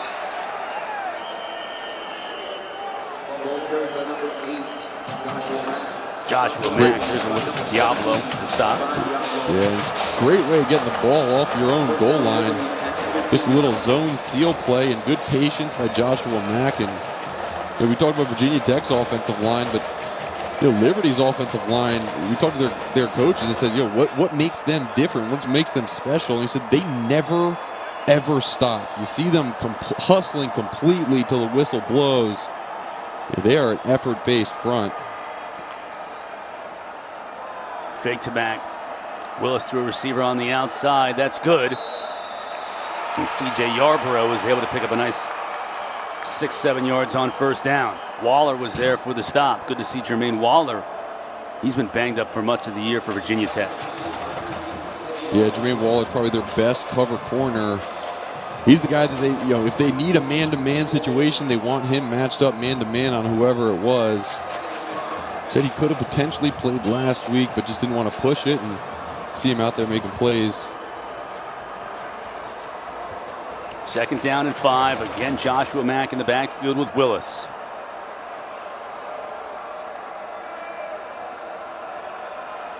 Give to Mack inside 30. Stiff arm still on his feet. Out at the 38-yard line. Great stiff arm to keep Jamari Connor away and pick up a few extra yards. Look at Joshua Mack on this run. He's only 200 pounds. I say only, but he runs like he's such a bigger back. Yeah, he is. Does a great job of setting up the block for his big tight end, number 0, Johnny Huntley. He kind of shifts to the right, gets Alan Tisdale on the proper side of the blocker, and explodes on the backside. And 12 rushes for 70 yards. Anytime you're averaging 3-4 yards a carry is great, but he's almost at 6. He's got a real difference maker too. In this game. Oh, looks like Chuck Muncie. Looks like a little Chuck Muncie. If you remember Chuck Muncie back. Yeah, no doubt. Dancing. Gets in that set. Look at him turning his feet and still going. That's a lot like Chuck Muncie right there, playing like he's Chuck Muncie. Well, I'm going to pretend I'm Dorian Strong. Chris, you're an old head. I don't know who that Chuck Muncie dude is. You're the oldest head. But look at those legs driving. He's more so like the in-between. Shedro Lewis, number 1, is the small back, and Peyton Pickett, we talked about his legs earlier. He's the big back, but Joshua Mack kind of has a little bit of everything, and really successful career at Maine before transferring here. And this 5th-year senior has been productive so far today. Mack with 36 yards on this drive alone, and Willis isn't going to get anywhere on this. The option just stopped dead in its tracks by Justice Reed. Great job by Justice Reed, but if I'm the coaches on Liberty, I just held my breath because I saw that ball extended, and that was close to being another fumble. 3rd and 6 now, and Malik Willis, not a ton of the RPO pass game yet. Wouldn't be surprised to try to see him hit a receiver, maybe over the middle off of a play action.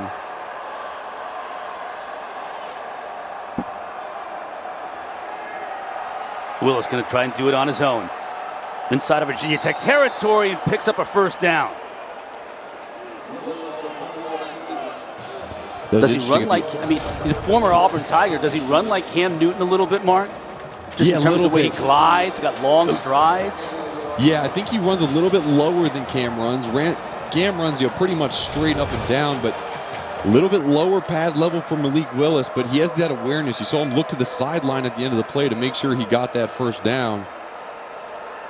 Effective as Cam is. Good decision making there. A lot of room for Pickett to run here. He's the big back in this trifecta for the Flames. Shamari Connor brings him down, but not after a good pickup on first down. Again, they continue to have success on first down. We talked with Ken Austin about how important that was. It has been all game, and they've had success. Yeah, they have had success, and it really puts pressure on these linebackers. Virginia Tech plays really a 4-2-5 defense, so you're getting these two linebackers that don't have any backups as of right now with Rayshard Ashby out, and these guys are going to have to play the rest of the game. When you get physical runs like that from Peyton Pickett, it makes for a long day. Our referee, Stuart Mullins, conversing things over with one of his officials. Full start. Number 7, offense. 5-yard penalty. 2nd down. I noted. Willis called for a false start. He doesn't seem to agree. Must have got him trying to simulate a snap count. If you're too gregarious, trying to draw a team off sides, you might get called, but it's very rare to see a false start on a quarterback who's not taking a snap from under center. Yeah, I was going to say, you usually get like the head bob or something like that. But if you're in shotgun, you don't see it very often at all, but we got it against the Flames. So a 2nd down, and just as we talked about how successful they'd been on first down, well, now they're a little behind at 2nd and 11. Willis steps up in a clean pocket, hits his receiver. He had a great lane to throw from and found Stubbs. Great throw by Malik Willis. Good route. You set up right there. You understand the leverage, but watch how Malik Willis throws the ball to the outside shoulder of the wide receiver. We'll get to that in a second. That fantastic good run. When you throw the ball, when you have a stop route as a wide receiver, you're taught turn to the side that the ball is thrown to. Good job by Malik Willis throwing that ball, and you see them sprinkle in a little bit of tempo. You get a big play, get up the line of scrimmage, get a big run. And they're moving the ball and really close to the red zone, where they've been very good over the past few weeks. And just when you think, Mark, they want to go quickly, they slow things down to a crawl. Had us all fooled on that one.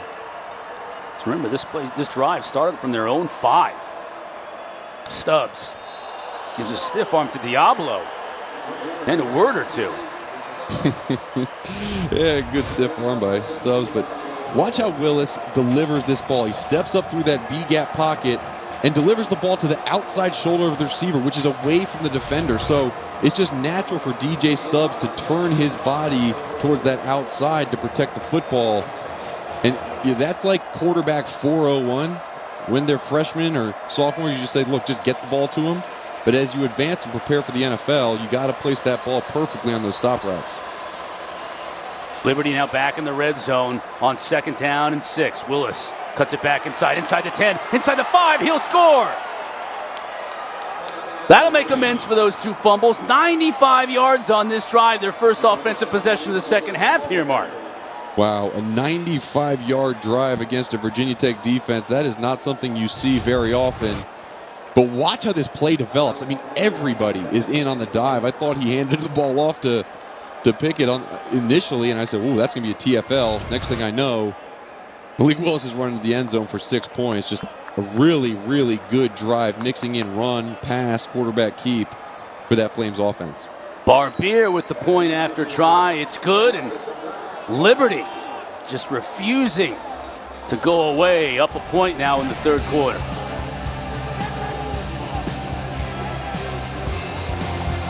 Nick Willis' touchdown run has given the Flames the lead back once again, 21-20 here in Blacksburg. Their first offensive possession of this second half. Another lengthy, long drive. This one 95 yards for the score. And you see Willis, who had 2 costly fumbles in that first half, congratulating his offensive line, his backfield, everybody on that offense that contributed to that long drive. It was impressive fashion.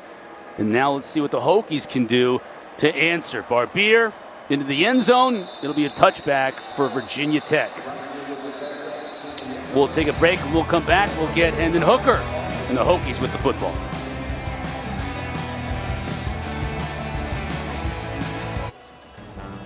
Next Wednesday is Veterans Day, and here's a look at some of the brave men and women from around the world sporting their school colors. Here at ESPN, we salute America's heroes for their incredible sacrifice and service to our country, including our producer, Aaron Owens, who's an Army vet. Thank you for your service, Aaron. And Mark, you have somebody very special in your family who's a veteran. Yeah, my wife Danielle, she was in the Army for 10 years and retired a couple years ago as a captain, and just really special. I mean, it's an unbelievable sacrifice that all of these veterans and current service members make for us and for our liberty and for our freedom. So thank you all very much. Absolutely. Thank you, Aaron, Danielle, and all the veterans out there. We look forward to celebrating you on Veterans Day on Wednesday. Hooker now looking to respond to Willis's touchdown run. Keeps it here into the meat of that defense for this Liberty Flames team, and Hooker had so much success in that first half. Mark, you mentioned him right when we came back to start the second half. 208 yards for Virginia Tech in that first half. 201 he was responsible for. So with Herbert's injury, he's putting this team on his back, and he's going to have to do it here in the second half. Now pressure coming. Throws where the pressure came from. You taught me so well on that, and Robinson has room to run. The pressure came from the left, and that's where he went with it. Yeah, lucky the play was drawn up that way as well. A little wide receiver screen, and you get one of your bigger wide receivers, Changa Hodge, out in front with a good lead block, number 85. And they've been relying on Tavion Robinson a lot this game. They wanted him to pick it up a little bit heading into this matchup, and he has so far, the lead receiver for Hendon Hooker so far in this game, and been able to capitalize on some of those screen plays and caught a nice pass early in the game downfield as well. Now the fake to him, the handoff to Brashear. Give him about 3. Blackshear picks up 3. Transfer from Rutgers. That looked like almost like a wing T kind of a play. Yeah, it did. You're trying to get the linebackers and safeties' eyes moving. It's so funny how out of all the body parts on a defender that an offensive coordinator wants to mess with, the eyes are the number one thing. If you can get a guy looking at the wrong thing, it's very difficult for him to make a play. And you saw that last one. That's what it was trying to affect. Robinson made the first man miss. Now runs into the back of his own lineman, Luke Tenuta, but is still able to pick up a big gain on second down. Got a flag, though. Let's check it. Holding, number 85, offense. 10-yard penalty. Second down. And that's going to be a hold against Virginia Tech, so that's costly.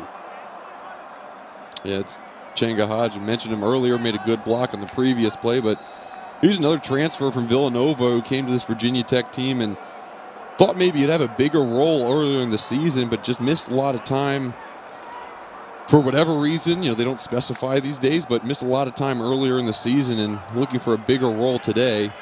Holding's not going to help that much. Fake to Robinson. Hooker has time. It's Blackshear out of the backfield. And that'll get him right down close to the stick. He's going to be a little bit shy, maybe a yard shy of picking up the first down, so 3rd and 1. The interesting follow route. You see the tight end and the running back basically run the same route. Probably a miscommunication. You see 89 Drake DeLeas, not normally a starter, but it ended up working out in Virginia Tech's favor. This works out in their favor as well. Hooker on 3rd and 1. That's a first down.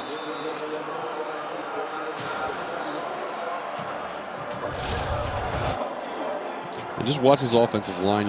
You see big number 61, Brian Hudson, leading the way on this quarterback draw. And you're really effective. Whenever you pull a guard and can run a quarterback draw, it messes up the gaps for a defender. Blackshear gets about 3 on first down. Now they're involving him heavily in the passing game. Yeah, and this is what it seems like they want to do. If they want to run the ball, let's keep it in Hooker's hands or do a jet sweep to one of our wide receivers. And then, if we want to get a short dump down pass or a quick pass, let's get Raheem Blackshear out of the backfield as a receiving threat in space. And that's really been the game plan in the last 2 drives by Virginia Tech. You saw Darisaw coming out. Jancy taking his spot at that left tackle. Herndon, just not a whole lot of room to run that time. Aaron Pierre with the stop. Yeah, Aaron Pierre, he stepped up for this team, and coaches said, look, you need to get Aaron Pierre to go downhill a little better. Well, that play looks downhill to me. Able to come and do a perfect form tackle on Hendon Hooker, bring up 3rd and 6. Darisaw looks to be back in the game at left tackle. Hooker just looks to put his head down and won't pick up much. Big old number 50 there, Henry Chibuzi, was there to bring him down. Yeah, it seems like maybe 4 down territory for Virginia Tech again, and that's why on 3rd and 6 you just try to pick up a couple, but I don't think they picked up enough to try to go for it.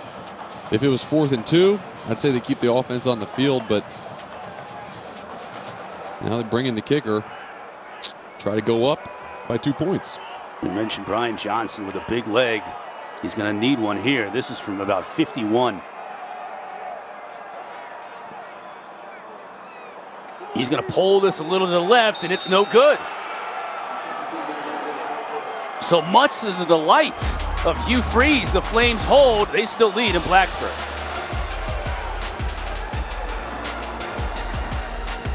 Get the latest news and information from the ACC each and every morning with special guests from around the world of sports. Packer and Durham, weekdays at 7 a.m. Eastern on the ACC Network and on the ESPN app. I think Katie George is a regular on Packer and Durham. I've yet to get myself a regular spot. I'm going to continue to work on that. We're only a year and a half in. Help me out with that. Wes, come on, help me out with that one. Flames starting another drive, and they've had some impressive drives this year, Mark. This season. Think about what they've done in this game, rather. Only 1 punt, 3 long time-consuming drives, and 2 turnovers. Look at these drives that they've had in terms of scoring drives with their 3 touchdowns.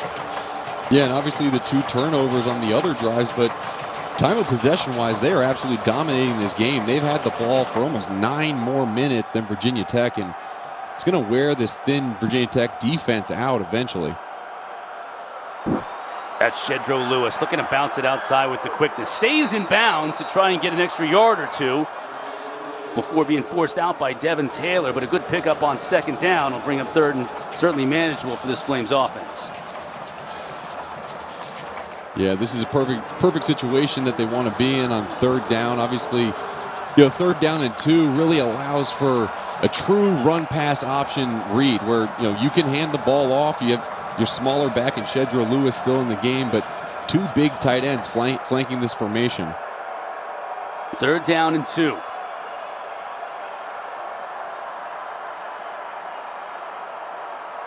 Play clock now at 5. Willis with the snap.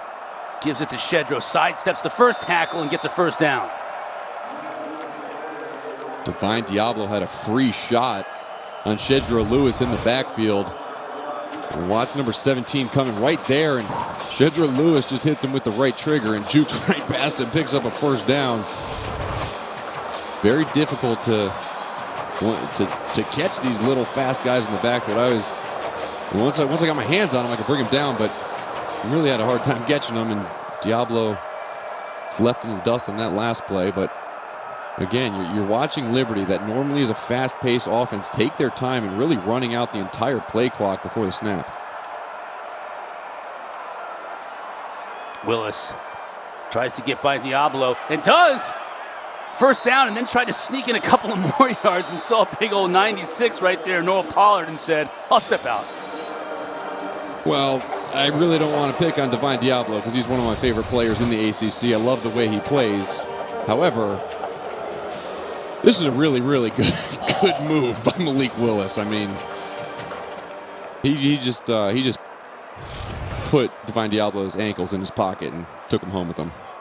2 plays in a row where Divine Diablo is tackling air. Katie, what do you got for us? I think it's an interesting point that you both bring up. A lot of these Liberty players, they say they respect Malik Willis because of his ability to put his head down and want to go for more yards. Most quarterbacks that you see when they tuck it and run, they'll just get the first down and they'll run out of bounds. But he actually works to get more yards. He's fighting for the team. And so he's garnered a lot of respect just within this locker room and on the sidelines for the way that he carries himself and fights on the field. Well, he's carried the Liberty Flames to a lead here as we head to the 4th quarter in Blacksburg. The 25th ranked Liberty Flames on top. Quarter number 4 when we come back. A very entertaining 3 quarters of football in the books, and with Khalil Herbert injured on the opening kickoff, we certainly thought that we would see even more from these 2 quarterbacks, and we have. They have both lived up to the billing. Willis and Hooker put these 2 teams on their backs. And it's a 1-point game as we head into the 4th with the Flames and a first down inside Virginia Tech territory. Willis just gets back to the line of scrimmage. Tisdale was there on the stop. And good job initially by Jalen Griffin, number 41, getting upfield and making Malik Willis stop his feet and change direction. Griffin's a guy that, coming today, he was a backup.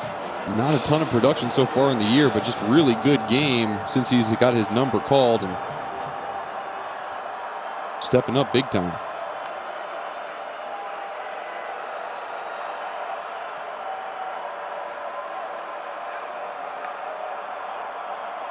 Willis, the fake.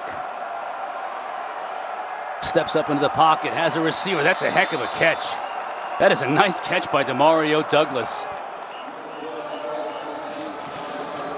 Fantastic catch by Douglas, but a really good job coming back to the football. Watch as he comes from inside out. He's really gumming on a go ball, but sees that Jamar Connor is playing him deep and then comes back to the football.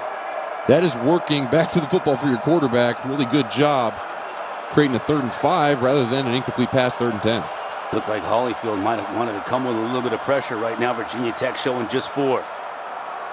They give up the middle. Close to the first down. I don't think they're going to get it. Holyfield was there on the stop, and Mack may have come about 2 feet shy, Mark. Now what do you do here? You got the 1-point lead. Do you try and pin him deep, or do you go for it? Close to midfield. You bring number 25 in the ball game, Mr. 5'8", 220, Peyton Pickett, and you hand him the ball. When you have a running back that is of that stature, a senior, with legs like tree trunks, you let him get 1 yard, or you let him lead block and let Malik get 1 yard. Flames 2 for 2 on 4th down today. Willis is going to keep it. He has the first down and a couple of yards more, down to the 32-yard line. Yep, keep the ball in your best player's hands. Number 25 lead blocks to the left, and you're just not fast enough to get over top. Dax Holyfield makes the stop, but really good drive. This entire drive, really every scoring drive that Liberty has had has been just getting chunks of yards. Not a ton of big plays given up by this Virginia Tech defense, but it's just little chunks at a time, and lots and lots of 3rd down conversions and 4th down conversions for Liberty so far in this game. And lots of time off that clock. They are just bleeding that clock dry. Mack doesn't even get back to the line of scrimmage. He'll lose almost 2 yards.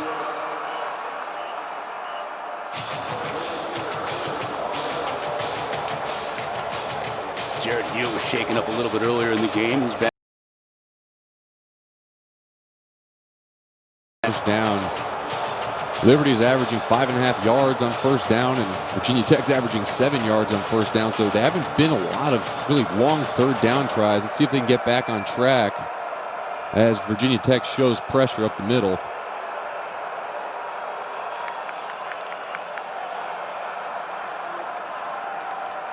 Mack is in the backfield with Willis. Fakes to Mack. Willis up in the pocket, now goes up for all the marbles and just could not quite hook up with Douglas.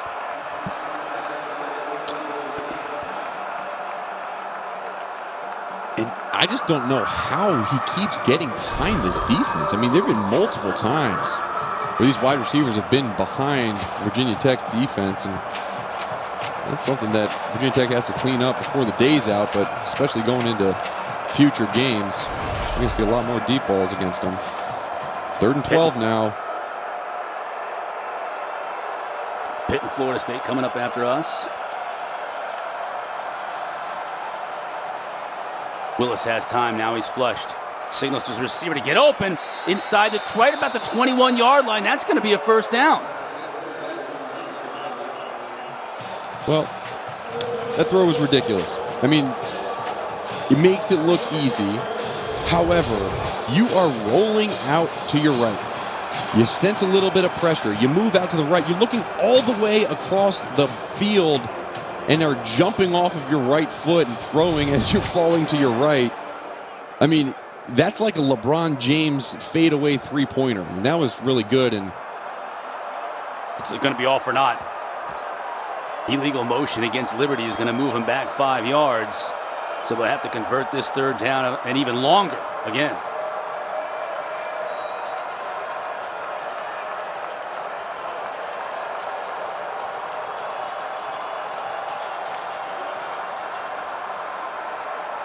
Hokies again bring 4. Now Willis flush to his left. Watch out for the fumble. Ball's on the ground. Barno again causing the fumble. This time a Flame was able to fall on it. Mark, you could see that one happening. You could see it before it even happened. It was going to happen. I got you on my Zoom feed to my left, Chris, and I'm watching your face as he's running. You're like, oh, good, he's going to get you, he's going to get you. And really good job. I mean, Amari Barno, a redshirt junior, just understanding where the ball is, swiping it out. And we have another player down. We'll check on the injury when we come back from break.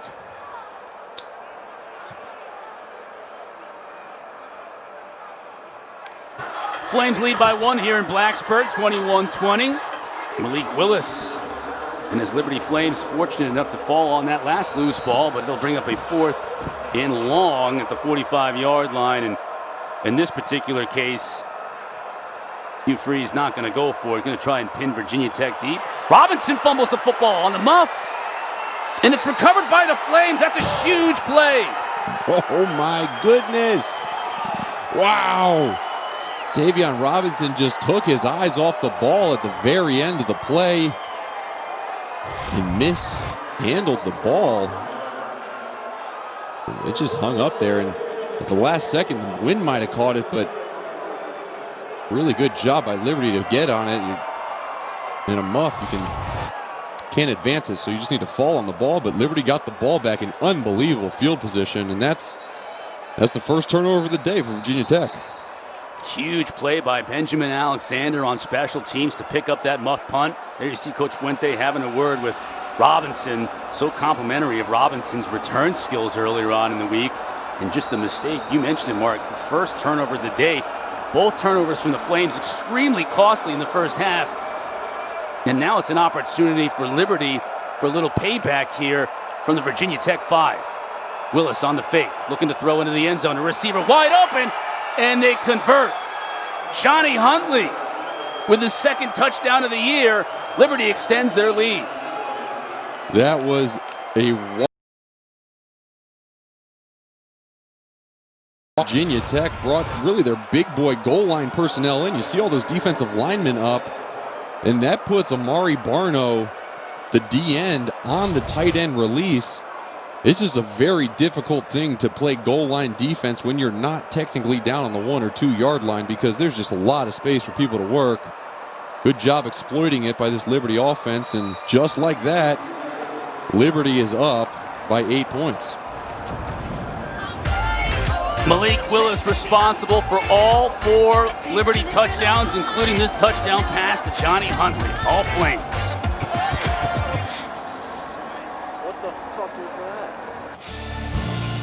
ACC Network Football is presented by Geico. You could save even more by bundling home and car insurance. Bronze statue of Frank Beamer outside of Lane Stadium. He would not have been very happy with that last special teams play by his Hokies. That is not Beamer ball. To put the ball on the carpet on a punt return that led to a 5-yard passing strike from Willis to Huntley.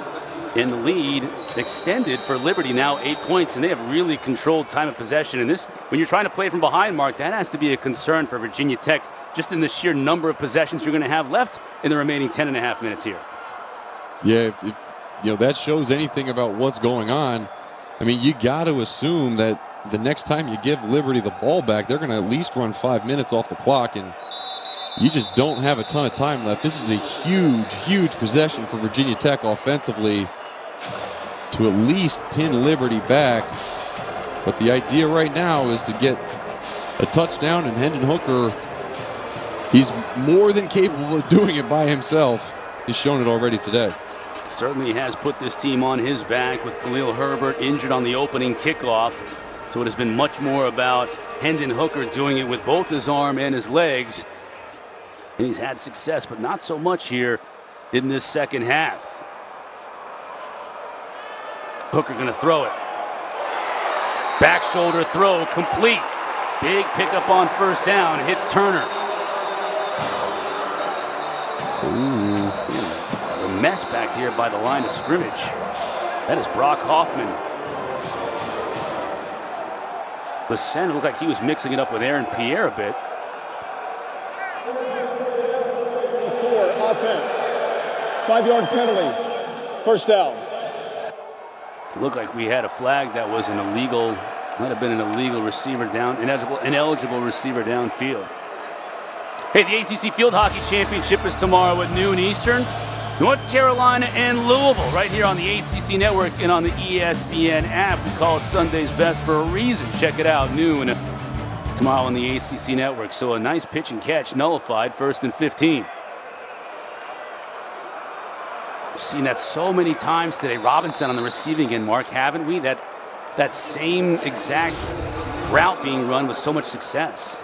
Yeah, and great job by Virginia Tech just to switch it up a tad. They brought the flat route with Raheem Blackshear from the backfield. It pulled Jawan Treadwell up off of his zone coverage and really opened up wide open spot for Robinson to make that catch. And good to see them go back to Robinson early after that costly fumble on the punt return. 2nd down and 3. Hooker, lots of room near midfield before being brought down. They'll move the chains. Spread out the wide receivers, get 5 guys in the box, and then you're able to option defensive ends, and that one Trayshawn Clark just couldn't be right. You either go for the dive and Hendon Hooker runs around you, or you stay on Hooker and the dive breaks free. So, good job utilizing what they have offensively. I expect them to do a lot more with Hooker on the ground on this drive. Blackshear. He bounces it outside. Good for 10, 15 yards. Banged down by Dabney, but not after a big pickup and another first down. So now the Hokies picking up yards in chunks. 14 on that carry. Yeah, and a little bit late by the linebacker Anthony Butler coming downhill. Lasita Smith was able to get up on him, a good block, and sprung Raheem Blackshear for a long gain. A big hit from Dabney. Looks like Blackshear was signaling to come off the field, and looks like Dabney is going to as well.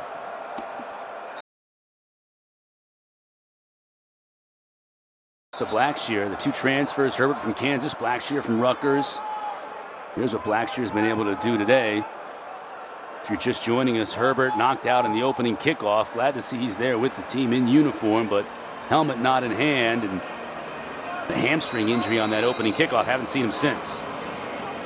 Yeah, this type of thing, you just don't want it to get worse. I think that's what the coaches are saying. Like, look, man, we got 2 other guys that can do it. And better than having a hurt Khalil Herbert, maybe having these 2 other guys fill in, and number 2 run the ball himself. And he's doing it right here.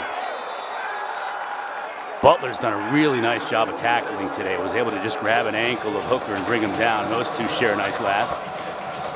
Yeah, very, very good job by Anthony Butler. We talked about him earlier, taking the grass away, taking the space away between you and the runner. And watch this time, he shoots the legs and wraps up. Too many times defenders these days shoot and don't wrap. Good job by Butler on that last play. Hooker just throws this one away. That play blew up when he had pressure right from the start. Darrell Johnson was right in his face, so Hooker.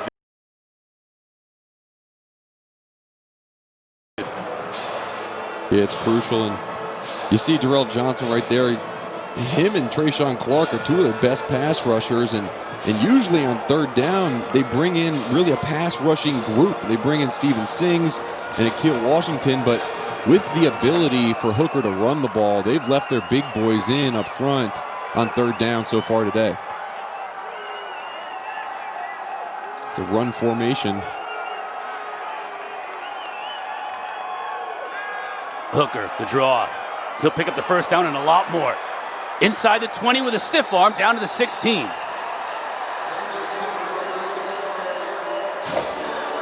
Good job in the play design. It's really a QB lead draw.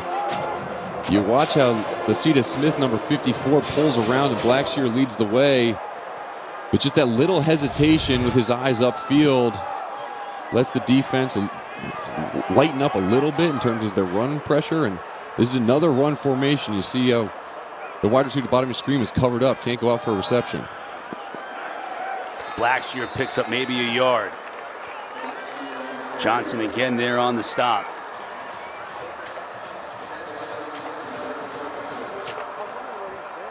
I know you gotta love that, Mark. Dirt and mud and grass stuck in his helmet. Quarterback. Oh my gosh. Mud on the back of his jersey, yeah. You love it. The only thing you do hold your breath every time he gets hit, just because you know how important he is to this team. Pass set now. 52 yards on the ground. Screen. This one has a chance to be something, but a nice defensive play that time as Jabouzi came by to make the stop on Robinson. In this game, and really prevalent on this drive so far, Virginia Tech has lined up either in an unbalanced formation, they've run the ball, or it's been a balanced set like this one, and it's been passed. Let's see if they break a tendency on this play.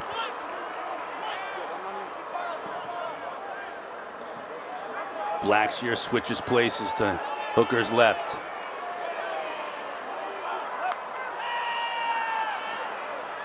Flames bring just 4. Now Hooker will look to run. Oh, it's plays like that where you get your quarterback's legs wrapped up and spun around. I mean, good play by Hooker, but you just, every one of these tackles, you're just like, oh boy.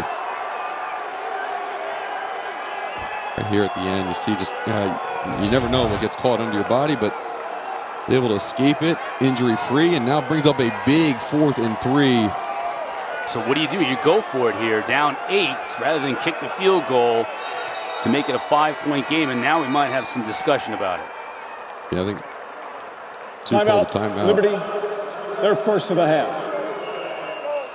Liberty's going to call a timeout to talk things over defensively. We'll take one with them. We'll be right back.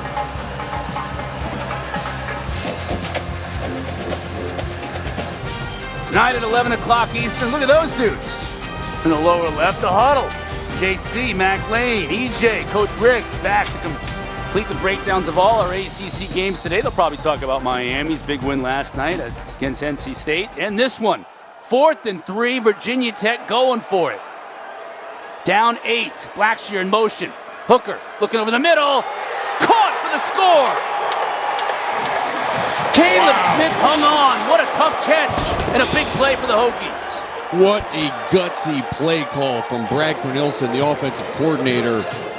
The run has been working so well, but you allow your quarterback to do something that he might not be known for, but does well. Throws that little back shoulder throw to Caleb Smith, and great job coming down with it. And you down 2 points. You got to go for 2 in this situation.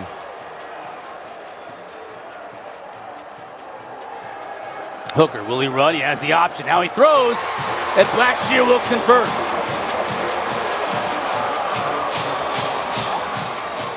They just put the defender in a bind as you roll out to the right side. And Hendon Hooker just looks downfield like he's going to run the ball, puts the defender in a bind, and dumps it off to his running back for the big score.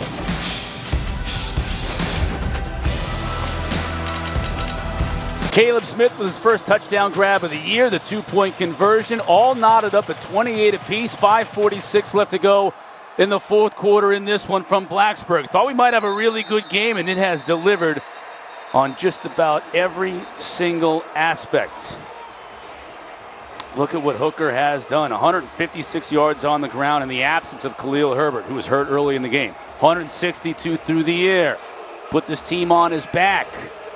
Now, it seems like it's a prize fight, Mark. Two heavyweights here. What will Malik Willis do now to answer?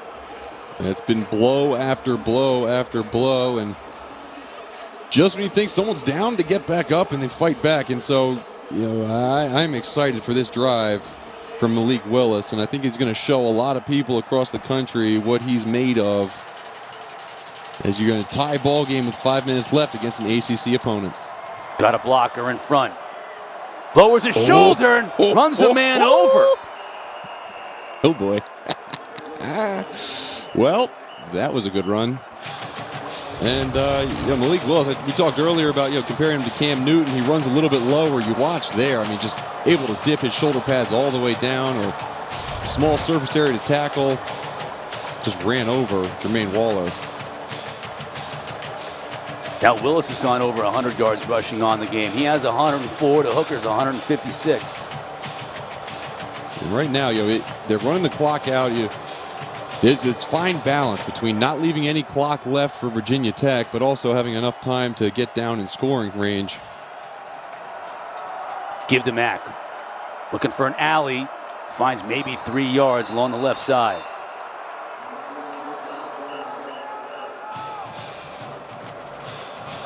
See, there's the look. There's the Chuck Muncie look. I love those glasses. A lot of guys have visors, but not a lot of guys have the throwback rec specs. Right, the thick black frame glasses. Part of it, too, is I couldn't pull that off. I couldn't pull it off. Just, the way I played, just couldn't pull it off. But Joshua Mack, he can pull it off all right, and he's still got respect, even though he's got the rec specs on, for sure. Good look by our camera crew. 2nd down and 8. Now Willis just overshoots his man, trying to get it to Noah Frith. That's a second target to Noah Frith, who missed last week, missed a lot of the season, and 2 drops from Noah Frith. 3rd and 8 for Willis, and this is not 4-down territory, because you got to make sure if you do give it back to Virginia Tech, you got to give them a long field to go. So 8 yards is what you need to continue this drive. A lot of cushion at the top of your screen. That's C.J. Yarbrough out there, number 13. He's got Jermaine Waller, Virginia Tech's best cover corner, on him. Now they're making it man-to-man towards the top of the screen with that 3-by-1 formation. Willis will look his way. Flutters it out there, and Yarbrough goes up and makes the catch. Willis's arm was hit when he threw it, and it was just straight up in the air like a wounded duck, and Yarbrough shot it down. He just pointed to the sky and thanked the big man upstairs for that one, because that wasn't on him. But just you watch, just a split second too long in the pocket. Your wide receiver's open right now. That double clutch, the ball just floated out there. But watch that big 6'3" frame go up and get it. Very fortunate to come down with that one. And a fresh set of downs in Hokie territory.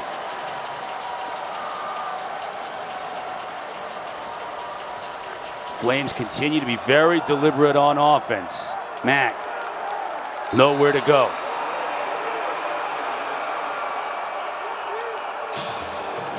Alan Tisdale led the charge for the Hokies.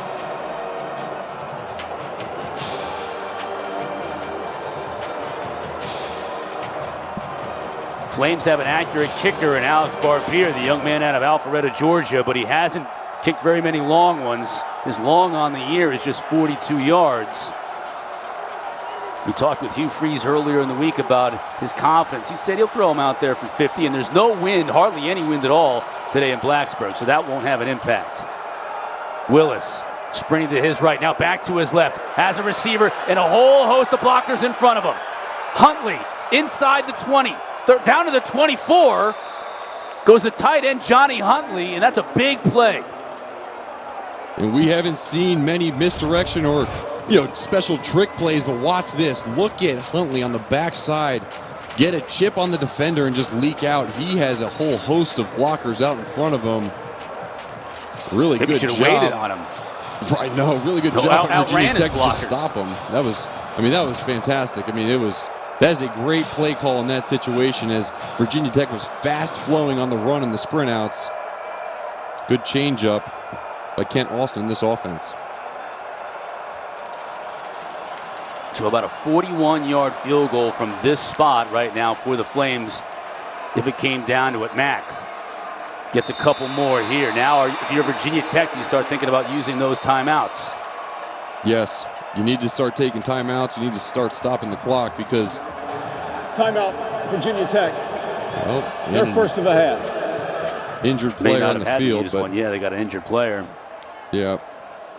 So they did call one anyways, but... It's like Deshaun Crawford. Yeah. And you have to assume right now that Liberty is going to kick a field goal and make the field goal at least. And so if you're Virginia Tech right now, you say, look, okay, let's keep as much time on the clock as we can. And, when you look at that kicker, quite honestly, Chris, What's that dude been? Has that dude been doing some curls? Look at that. That's Alex Barbier, the kicker. That guy's got the biggest guns of any kicker I think I've ever seen. So without even seeing him kick a field goal, I got a lot of confidence in him just because of how skinny those wristbands are around his biceps. He can do some curls. But yeah, so you got to try to get as much time on the clock when you get the ball back, assuming that you can get the ball back. And right now, what has plagued this Liberty offense has been fumbles, and you got to make sure you just hold on to the football. Do not try anything crazy. And Cam Newton has come up many times in our broadcast so far, and anyone who watched the Patriots game a couple weeks ago saw Cam Newton try to do a little bit too much, fumble the ball, and lose the game. Yeah, that's what we saw from Willis when they were in the red zone. When he fumbled that football, he was going down. Rather than taking the sack and living to play another down, he tried to make something special happen and ended up being a turnover. Second and 8 from the 22. Pickett in motion out of the backfield. Willis inside the 10, and it looks like he wanted to go down, lost his footing a little bit, but yeah, right here, really good job. It was incredible timing to pull the trigger and run the ball right at that point. You have two defenders bearing in at you that ended up running into each other, but you have set yourself up in a position that you are right there ready to win this game. You want to run the clock out a little bit more, pick up another first down, and obviously a touchdown would be fantastic. But really interesting of whether Willis was coached on that last play to go down rather than try to break a tackle because you don't want to fumble the ball. And if you score a touchdown, then we give Virginia Tech the ball back. It looked like he was frustrated. He pounded the turf when he went down, but I'm not sure he should have been frustrated. I'm not sure that wasn't the wise thing to do rather than, to your point, Mark, face a blindside tackle, maybe put the ball on the carpet, maybe score too soon. Virginia Tech using their second timeout. Yeah, scoring too soon is a real thing, Chris. You get right now. It doesn't seem like Virginia Tech has much of a chance to get the ball back if you can run the ball out and kick a field goal, and so a quick touchdown would actually be detrimental towards Liberty.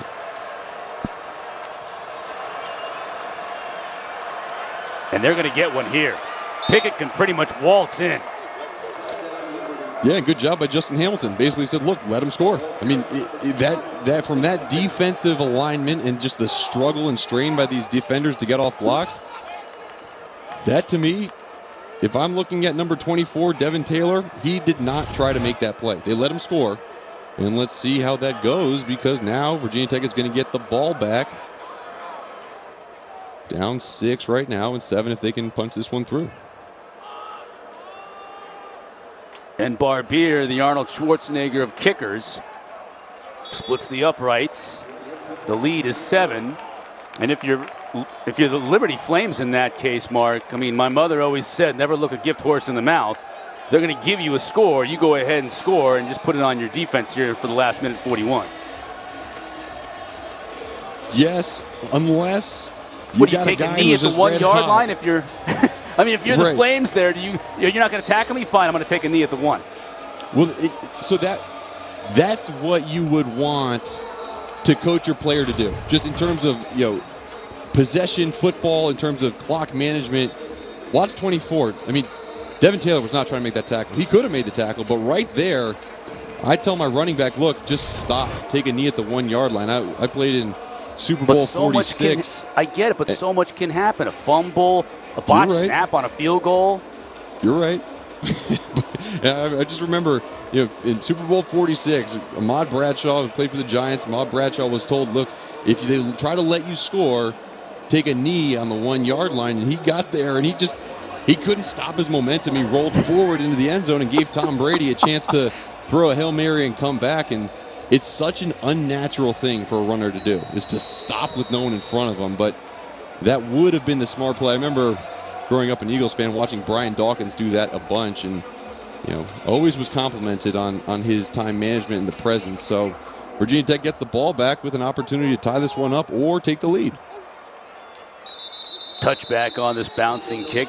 Hokies do have 3 scoring drives this year of 70 or more yards in less than 2 minutes.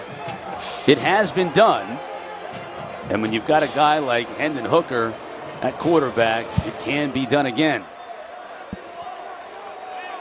Yeah, and Hendon Hooker does not throw interceptions. You just look at his career and the interceptions he's thrown. He's thrown 5 interceptions his entire career, and they all came in just 2 games. So if he hasn't thrown an interception yet, he's probably not going to throw an interception in this one.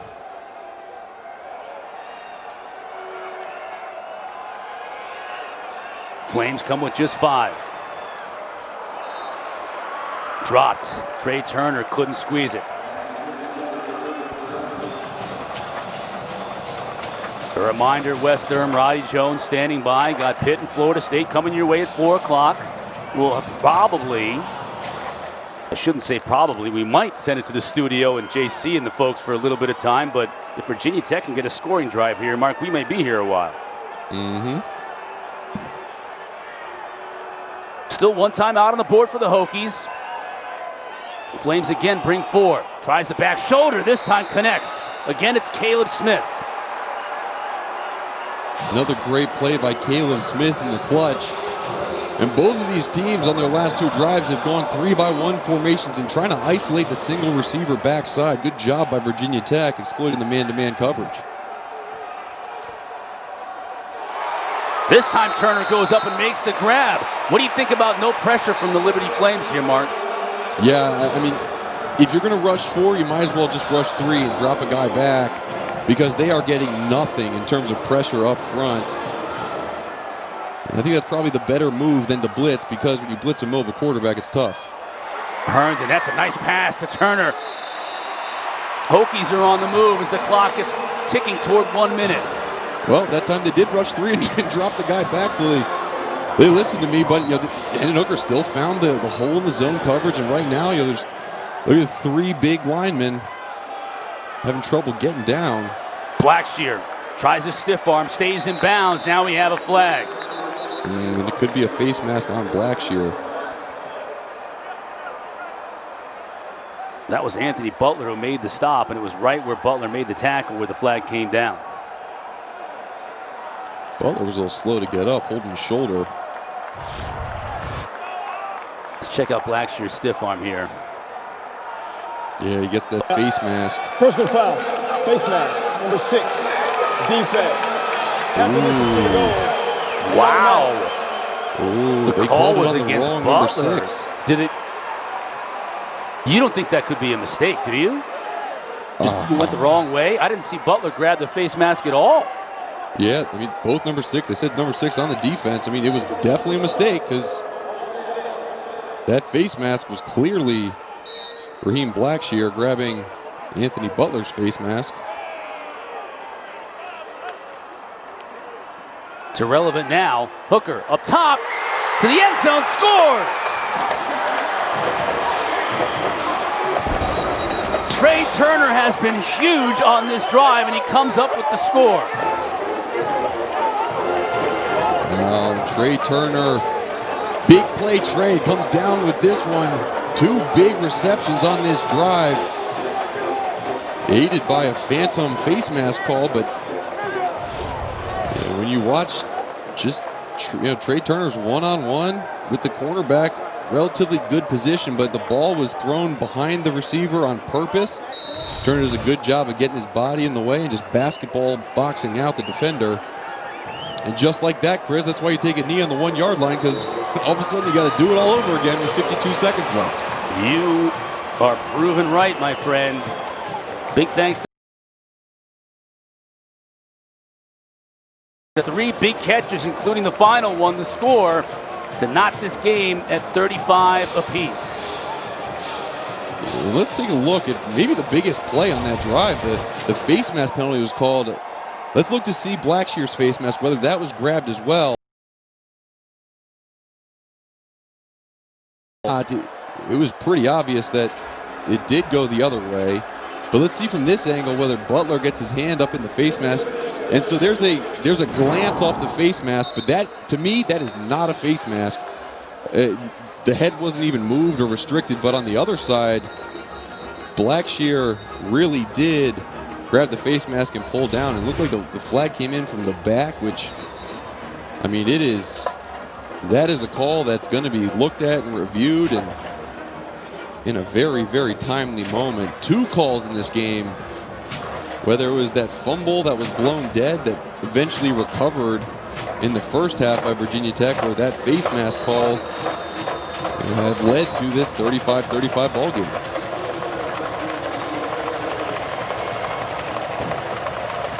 .49 seconds. Hugh Freeze with a shake of the head. That's all it took for Virginia Tech to march 75 yards for the score. Well, it only took Virginia Tech 49 seconds. Liberty's got 49 seconds with 3 to spare. If Malik Willis, as we just said moments ago, can answer, it has been blow by blow for these 2 heavyweight quarterbacks. And Malik Willis, every time Hooker scores, Willis scores, and vice versa. Now it's Willis's turn. Yeah, and it'll be interesting to see, too, if Kent Austin brings out any other kind of eclectic, creative plays. And we saw the throwback to the tight end on the last drive. And right now they got the wide bunch set. They're going to count the box, see if they have enough receivers. If not, they'll throw it out to the bunch. Back in motion now. He's split to the bottom of your screen. Willis has a receiver, gets out of bounds. That's Yarborough, saving those 2 timeouts on the board for Liberty. And Liberty right now is manipulating the Virginia Tech defense. They understand that just with the personnel situation that they have, they're going to go zone and they're going to bump linebackers and safeties over to the overloaded side, leaving one-on-one at the top of the screen with Yarborough and Jermaine Waller.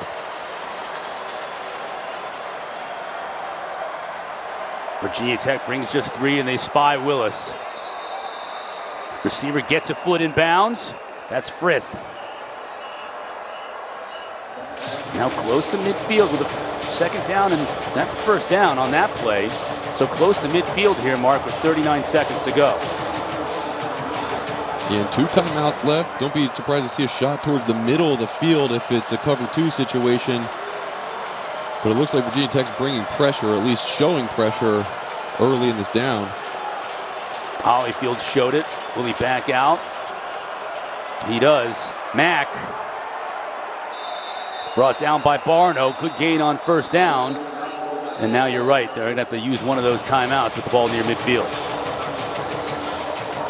And what a play by Amari Barno. He's lined up at the defensive end towards the top of the screen, the formation. Sees the run and folds over top. I mean, just like a really good job. Watch 38, top of your screen. He understands his run. They call it roll the post, where if you're away from the play, you kind of back up and go towards the post and then pursue from inside out. Just a really, really good job by Amari Barno. He's had a fantastic game.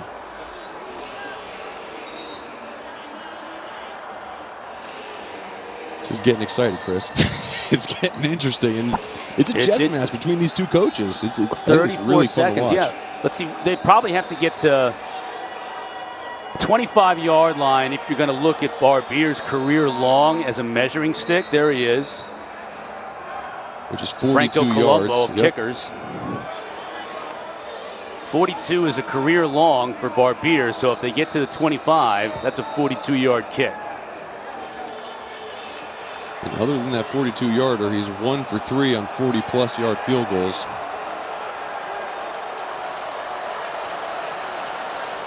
Shedro Lewis in motion.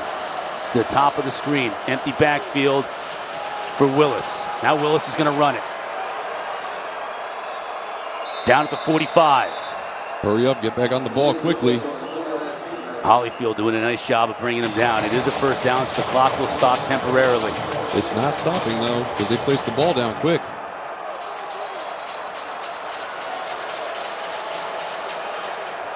Ooh, Willis over the outside, and Waller had a notion. That was dangerous in two different ways, Mark, because Waller, if he picks it, he's gone. But if the ball somehow gets through him and Yarbrough is able to make the catch, he might be gone. Yeah, wow. And, Waller understands the situation. He understands that he's the one man-to-man coverage, and all the pressure's on him. So he's seen a lot of passes. He's gotten beat on a couple. He said, look, I'm breaking on this one. I know what's coming. Good job by Waller in that last play. Still one timeout on the board for the Flames. Now they're doubling over top the receiver to the bottom, bringing pressure. Can Willis escape it? He does initially, down to the 41. Now they're going to have to call a timeout. Yep. Tisdale was there to make the stop, and that might have been a game-saving stop by Tisdale. Timeout. Oh, my Liberty, gosh. Their third and final of the half. 30-second timeout. And what a call by Justin Hamilton. Brings pressure from Jermaine Waller's side. You see that cornerback blitz. I do not know how Malik Willis gets out of that tackle and just picks up a few yards, but Justin Hamilton said, look, if you're trying to isolate this receiver on the short side of the field, I'm going to bring that cornerback, roll a safety over top and force the situation. Good job by that guy making that play call, and good execution for the most part by Virginia Tech. But we currently have a situation where there are basically, you can either take 2 shots towards the end zone if you're Liberty, or you got to get out of bounds because there's not enough time. Yep. Is there enough time for a play over the middle and then a spike? That is 10 seconds enough, you think? Now they put an extra second on the clock. 11 seconds isn't enough to complete a 15-yard play over the middle, then run up and spike it with 2 seconds left to kick a field goal. You can, but you can't double clutch. Like if there's a situation where you're back in the pocket, you hit the top of your drop, and you're getting ready to throw, and you have to double clutch it, the extra couple seconds are going to be too much. So we'll see kind of where this ball gets directed.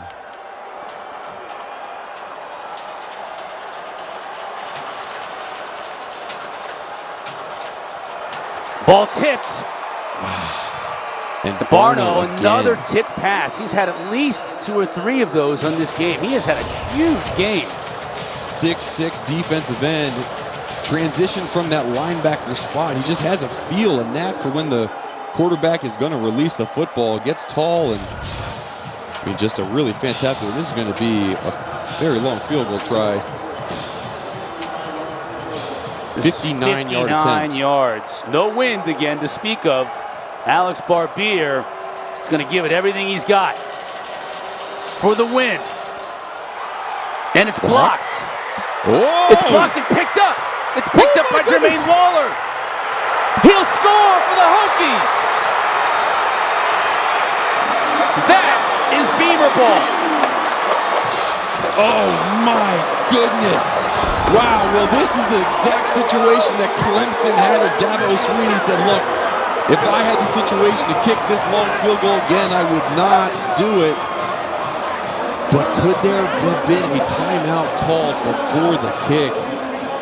Their third and final of the half. 30-second timeout. They did call a timeout. Virginia Tech called the timeout before the kick. And I guess we couldn't hear the whistle amongst all the cardboard cutouts cheering in Lane Stadium. Wow.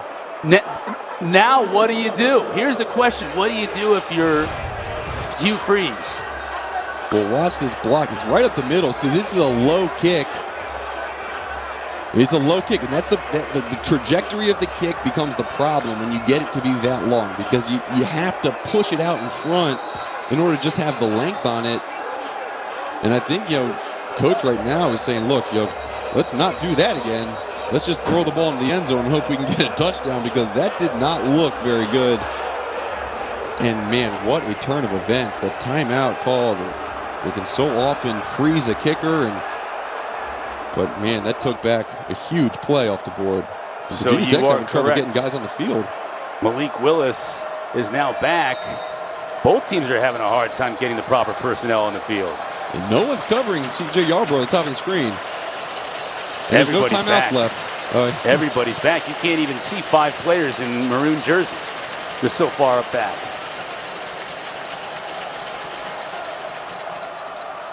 Quickly to the outside. There's plenty of time on the clock, Mark. See, that's why it's 4th and 6. You can pick up a first down. I mean, that is a bad call by Justin Hamilton. You gave this. Wow. This is 50 yards out, so this is a little bit more manageable than the last kick.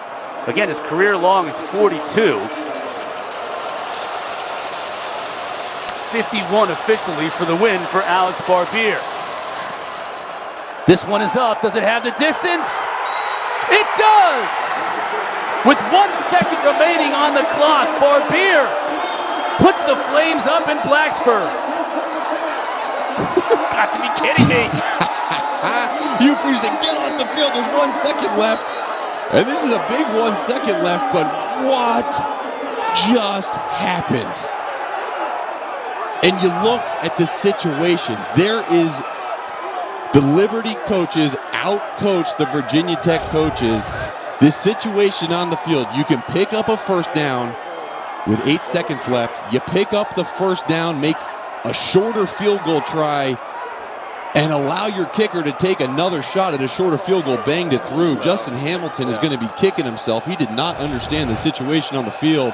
Had all his guys back by the goal line, Chris, as you said. 1 second remaining in the It was ball an game. easy pass and catch situation, and what a turn of events in this game. And then no defense.